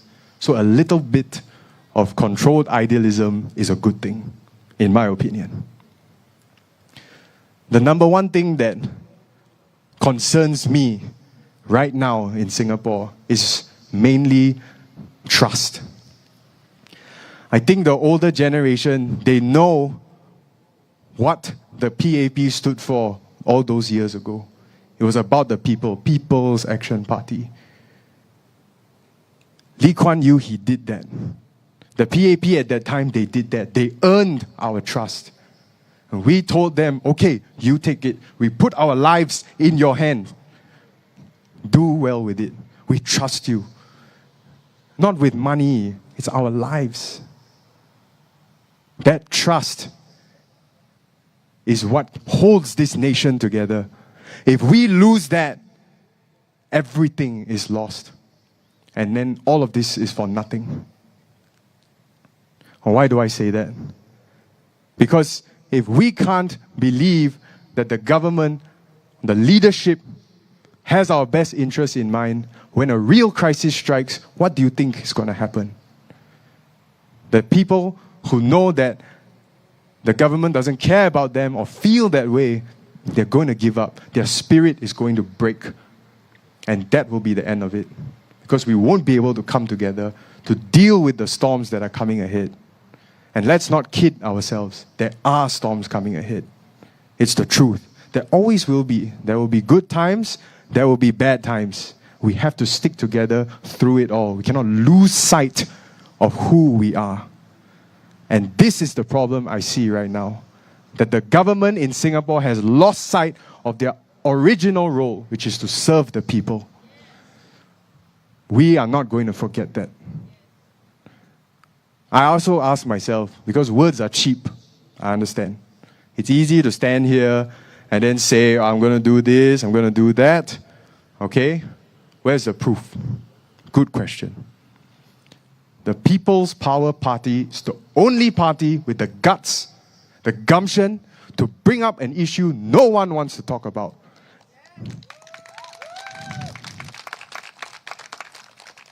That's the issue of the vaccine. Now, they've all explained clearly. I don't want to repeat and then bore you all. I know you're all tired. Huh? But if we allow this kind of attitude to remain, then we become the ones to blame. We have to make our voices clear about what we want and who's in charge here actually, which is all of you.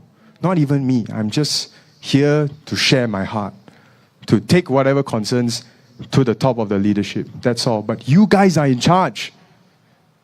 I've come, if anything, is to serve all of you. That's what we all are here for. We're here to serve. That's all. It's not about winning games and popularity contests, looking special. No. It's about the people. The government might be the brains, but the citizens are the spine of the nation. They are the muscles, the sinew, the bones. So what? You have a bright, intelligent, you're so smart. Without the people, the government is nothing. It's about us. So don't forget that. Don't forget what is owed to you and ask for it. Demand for it because you have that right. Right here already, we have so many votes, so many opinions, so much force to make a change for the good, not just of ourselves, for our children. They don't know anything. They are just children. We have to stand up for them. We have to make sure the brighter future for the next generation exists. The current generation. And we don't do that by rolling over and dying. We do that by making a stand.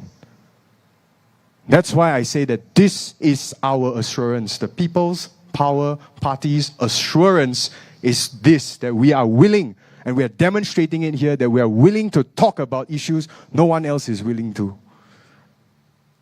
We're willing to put our necks on the line. Yeah, people said, like Derek said just now, maybe we'll lose our deposit. Okay. But it was because we are fighting for truth. Because we are fighting for what's right. And that's worth the sacrifice. That's our assurance. That it doesn't matter how bad it looks, we will bring the truth into the parliament. This is our assurance to you. I think that it's quite obvious, based on this, who I would trust, who I would put my life in their hands. Okay? And it's not a government that is comfortable stealing my rights, calling it privileges. It's not a government that is comfortable with forcing a gun to my head and then telling me it's for national security. No. And it's also I have no confidence in the people who claim to be opposition parties who kept silent on this. Again, if someone else would bring this up, you know it already. We don't need to be here and fight so hard. All of us here are not millionaire CEOs. Okay? We need to work so that we can eat tomorrow. We're just normal people. It's not like we got so much free time that we come here and then, wayang and then try to put on a show. It's not the case. We're here because we feel that our lives are at stake. And the people behind me can't sleep at night knowing that we could have done something, but we didn't. So we're not going to let it go.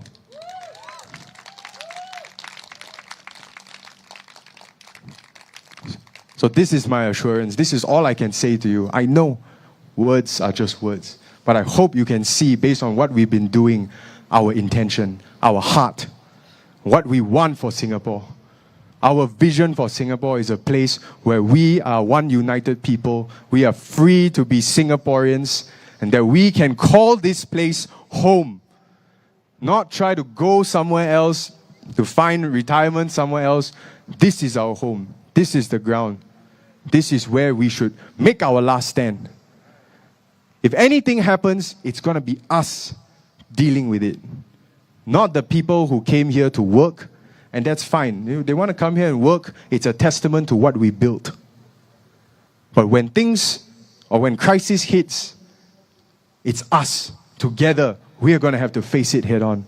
We're going to have to make the decisions. We're going to have to make the sacrifices that will move us forward, that will safeguard our children and our families and our livelihood. Often I feel that this Singapore is like a car. I'm not sure how many of you are drivers, but in front of the steering wheel, there's a dashboard.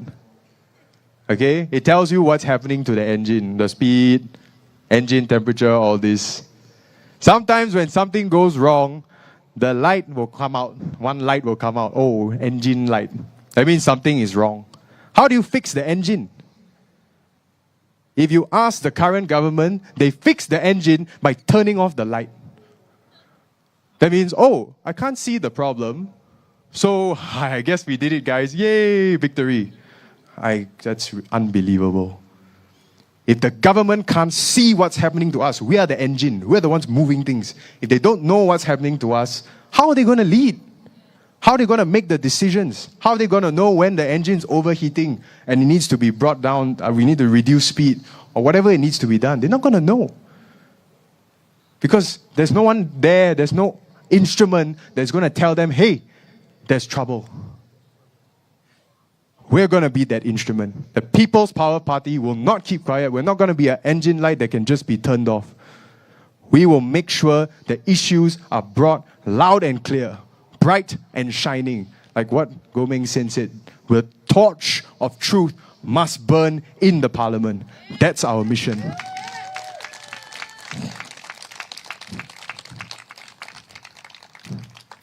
Okay, I don't want to take up too much more time. Again, thank you so much, all of you, for coming here. To whoever's watching on TV, on your phone, wherever, remember that it's more than about politics. It's about our home. It's about building something here that we can be proud of, that we can take ownership of. This is ours. We made it. We'll live here, we'll die here, and no one can take that from us. Don't forget, when you vote, when you make the decision, who are you choosing? What values are you choosing? What are you choosing to pass on to the next generation? It's up to you.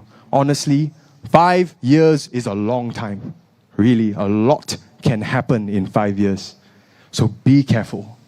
Choose wisely, based on your values, your beliefs. What you know in your heart is right, choose that. Thank you so much. ผม PP The last is actually our 34 years old, Samuel Lee, but he will not speak today. He will leave his speech for the Amokyo rallies. All right? Yeah. Give him a break, huh? He have a lot of meme on the internet already, right? But before I close this, I believe all of you have attended a lot of rallies. This is very different. This rally is very different because there's nobody shouting slogan. Have lah, pun PP only lah. This rally is not shouting cost of living. We want GST. Don't want. We want why this is no. This is the only party will talk about vision, core values, and our mission. Because we are adamant on policies. And right now, I'm going to put a challenge. As I put a challenge to every contestant against me in the past, like Ma Bao Tan. Since we have four parties contesting here, it is only right for all voters in Tampines to know what we stand for. I'm going to throw this challenge. I will pay for this. I will invite all the leaders of the other three parties, right? Mr. Masagos, Mr. Ma Fazamanat, and Mr. Reno Fong, to sit in the round table and we will debate about our policies. And this, I will promise you, I will do best. Because I do not need civil servants to write my script for me, right? To do analysis of policies for me. I've been studying policies for not 25 years, or more than that. It's 35 years, ever since I am an econ student. Right? I have the confidence to do that. And this is my challenge to the other three parties. Never mind about your branding. Put it aside. Because people are not choosing your party. People are choosing you. If you want to choose a party, then I have a lot of things to say of your party. Right? A lot of things to say about party, but no. We have a fair contest. Let's compare our manifesto. And the last policy ideas that comes with our manifesto is something that you will never hear from the other parties. You know, PAP government have just increased the MediShield premium all across ages. And who are the one who suffered most? You guess? Yes, the senior, the retiree. How much? By 35% in the next 3 years. Imagine the retirees are no longer working and you want to increase their premium by 35%? Well, they will say, oh, by the insurance or actuarial, I also do financial economics. I know what they are saying. Oh, the older you get, the risk of going to hospital higher, so we need more premium. But that is mathematics. That is not policies. How do we mitigate this? I can actually reduce the MediSave premium, MediShield premium for them. And they will ask me, where does the money come from? You guess, where does the money come from? No. We have about 1.5 million people, foreigners working in Singapore, right? But do they pay MediShield? Have any one of you ever think of that? They are the young workers, healthy workers. Before they come, they have a medical checkup. We make them pay the medishield to increase our risk pooling. And when we do not want to give citizenship so easy, because once you give citizens so easy, the medishield would have to take care of them for life. We are against that, unless he's a spouse of a Singaporean, right? And when we do that, when they retire from their job in Singapore, the balik kampung, their country will take care of them. Whatever we earn from their premium belongs to us. And we use this to reduce the medishield premium for our retirees, especially. Is that a good idea? Who can think of such ideas? None. Ever since medishield was implemented. Why didn't they want to do that? I will tell you why they didn't want to do that. Because instead of making these foreign laborers to pay medishield, they pay workers' levy. It goes into the government coffers, not to serve our Singaporeans, not to serve our retirees. And that is the heartless government that we have. This is a reality of a fiscal policies that can be made, that we can take to serve Singapore. We always complain, we have an aging population. Who is going to take care of our elderly, right? So they want more people to come in to work. But when they come into work, they didn't help our elderly, do they? This is the only mechanism that we can make them pay the medishield and serve the aging population. And it is only sound to do that. This is nothing great, nothing special. Taiwan have done that. Because if you work in Taiwan, you will have to pay the universal medical insurance. That is how it works. Our scholars cannot be so stupid, right? They did not want to implement it. I'm not the brightest. They are the brightest. Why aren't they doing it? This is one of the policy I want to bring into Parliament and say, hey, why did they want you to do it? You only want to collect workers' levy? That is not right. So I say, this is a very special, you will never see this in other rallies. They will rah, because rally is rah, right? We talk about policies, serious policies that will affect from the old, the middle age, and the young ones. I have not finished my manifesto. I may basically rehearse all my manifesto off the cuff because I wrote that manifesto and discussed with my team. It is a very simple manifesto. You can buy it for $10 only. And if you really believe that we will lose our deposit, I tell you, we will not lose it. We may even win this election. And I'm not hao xiao, I'm not boasting. If and only if all the vax injured, all the vax skeptic, all the pro-safe vax people in Tampines unite in voting for the truth of the torch. And do you know why it is a torch for my party? When I set up this party, when I was young, my primary school is Ealing North, Bo Liao.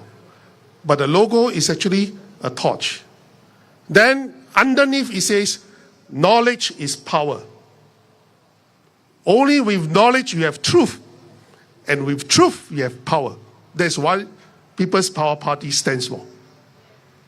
And we will bring this torch into Parliament and debate all the policies to rationalize it. Why aren't you doing certain things? And why are you doing certain evil things?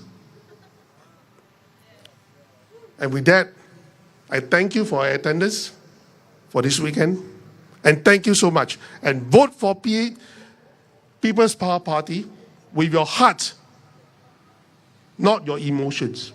With your heart, and you truly believe in our core values, our policy options, and our vision to bring a safe home for everyone in Singapore.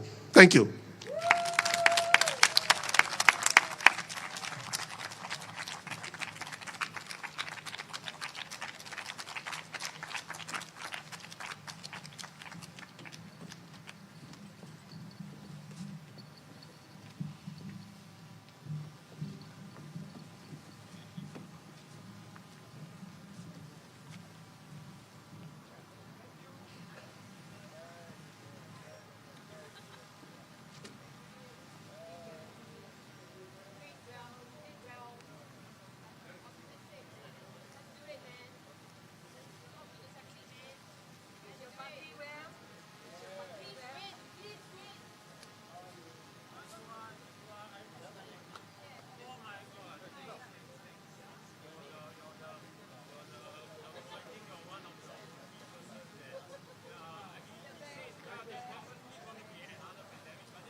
Trump is around, I don't think they'll dare to launch it. I don't think.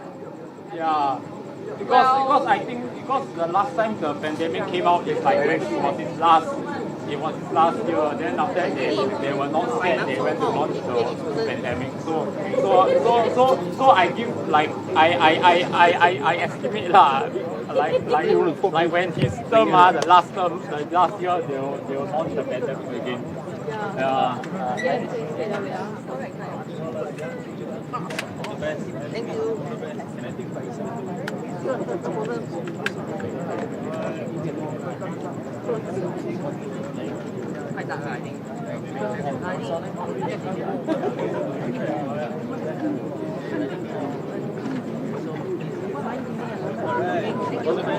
Thank you very much. I haven't get the actual details yet, but once it's up, right, we will share it on the Facebook, the People's Power Party Facebook page. Yeah, Tampines voter or Ang Mo Kio voter? Yes, okay.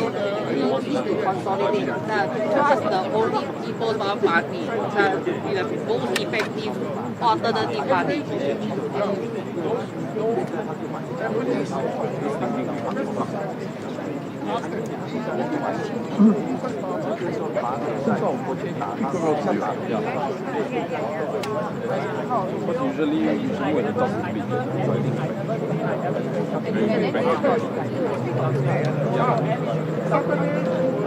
No, I don't live here. I live in Ang Mo Kio. That's why I will vote for your.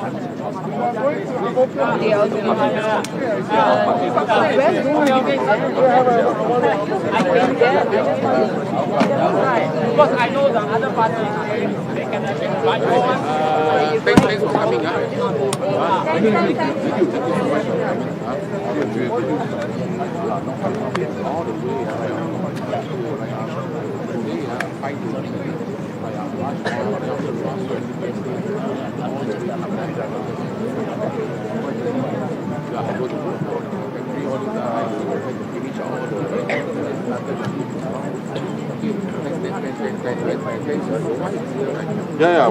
Thanks so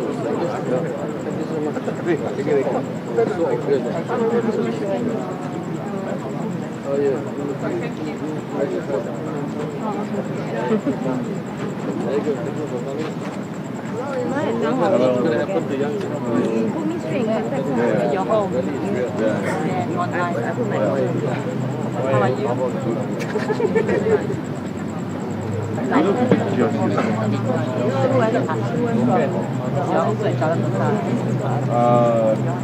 Tanjung Pagar. You're under Tanjung Pagar, not under Jalan Besar. Jalan Besar is next block. Really? Next block. I just want to say Bobby and Trevor. You go.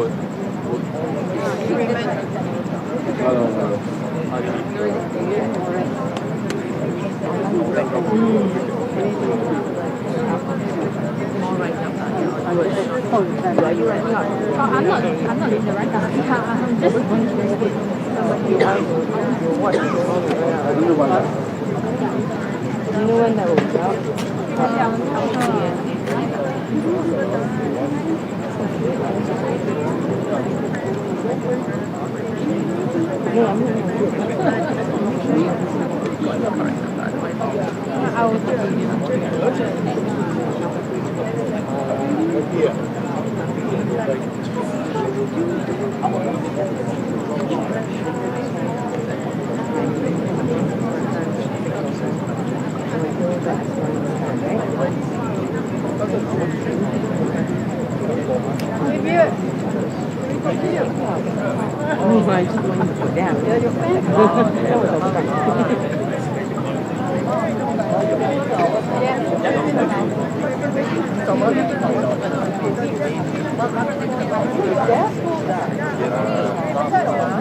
Where are you from? What's your name?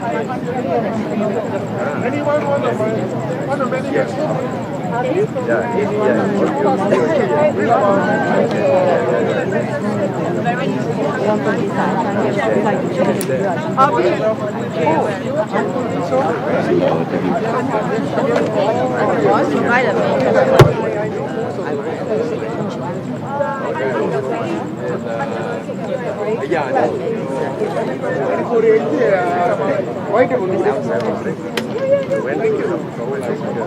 What do you do for the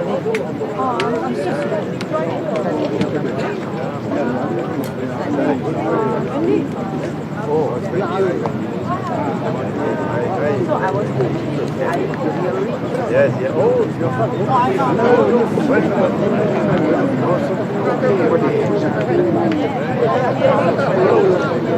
then you must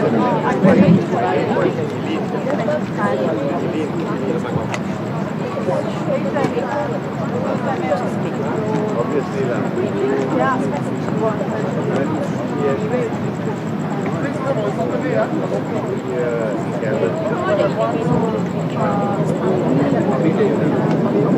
Wendy.